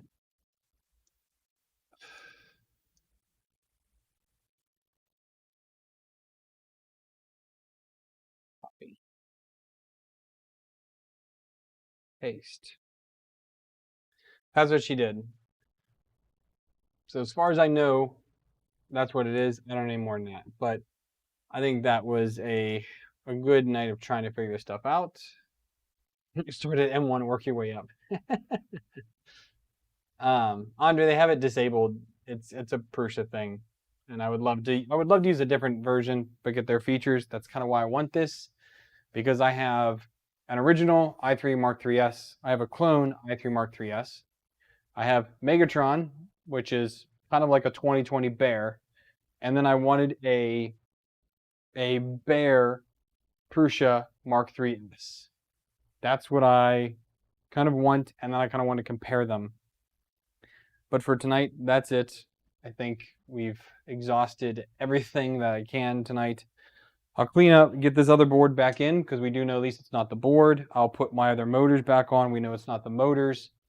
We know it's 100% a firmware thing with using non-LDO motors. Just need to kind of get through that. But I think with some help from you guys, I think I might be able to do that. So that's it for tonight. I hope you guys enjoyed hanging out with me. It's always fun. And I will be back on Saturday night for my Saturday night hangout. We're gonna do that still, and then yeah, do that tomorrow. We have a bunch of stuff to do tomorrow too. Anyways, have a good night, guys. If you want to join in Discord, you want to help me out, links down below. Otherwise, wash your hands. Happy printing. I'll see you guys tomorrow night.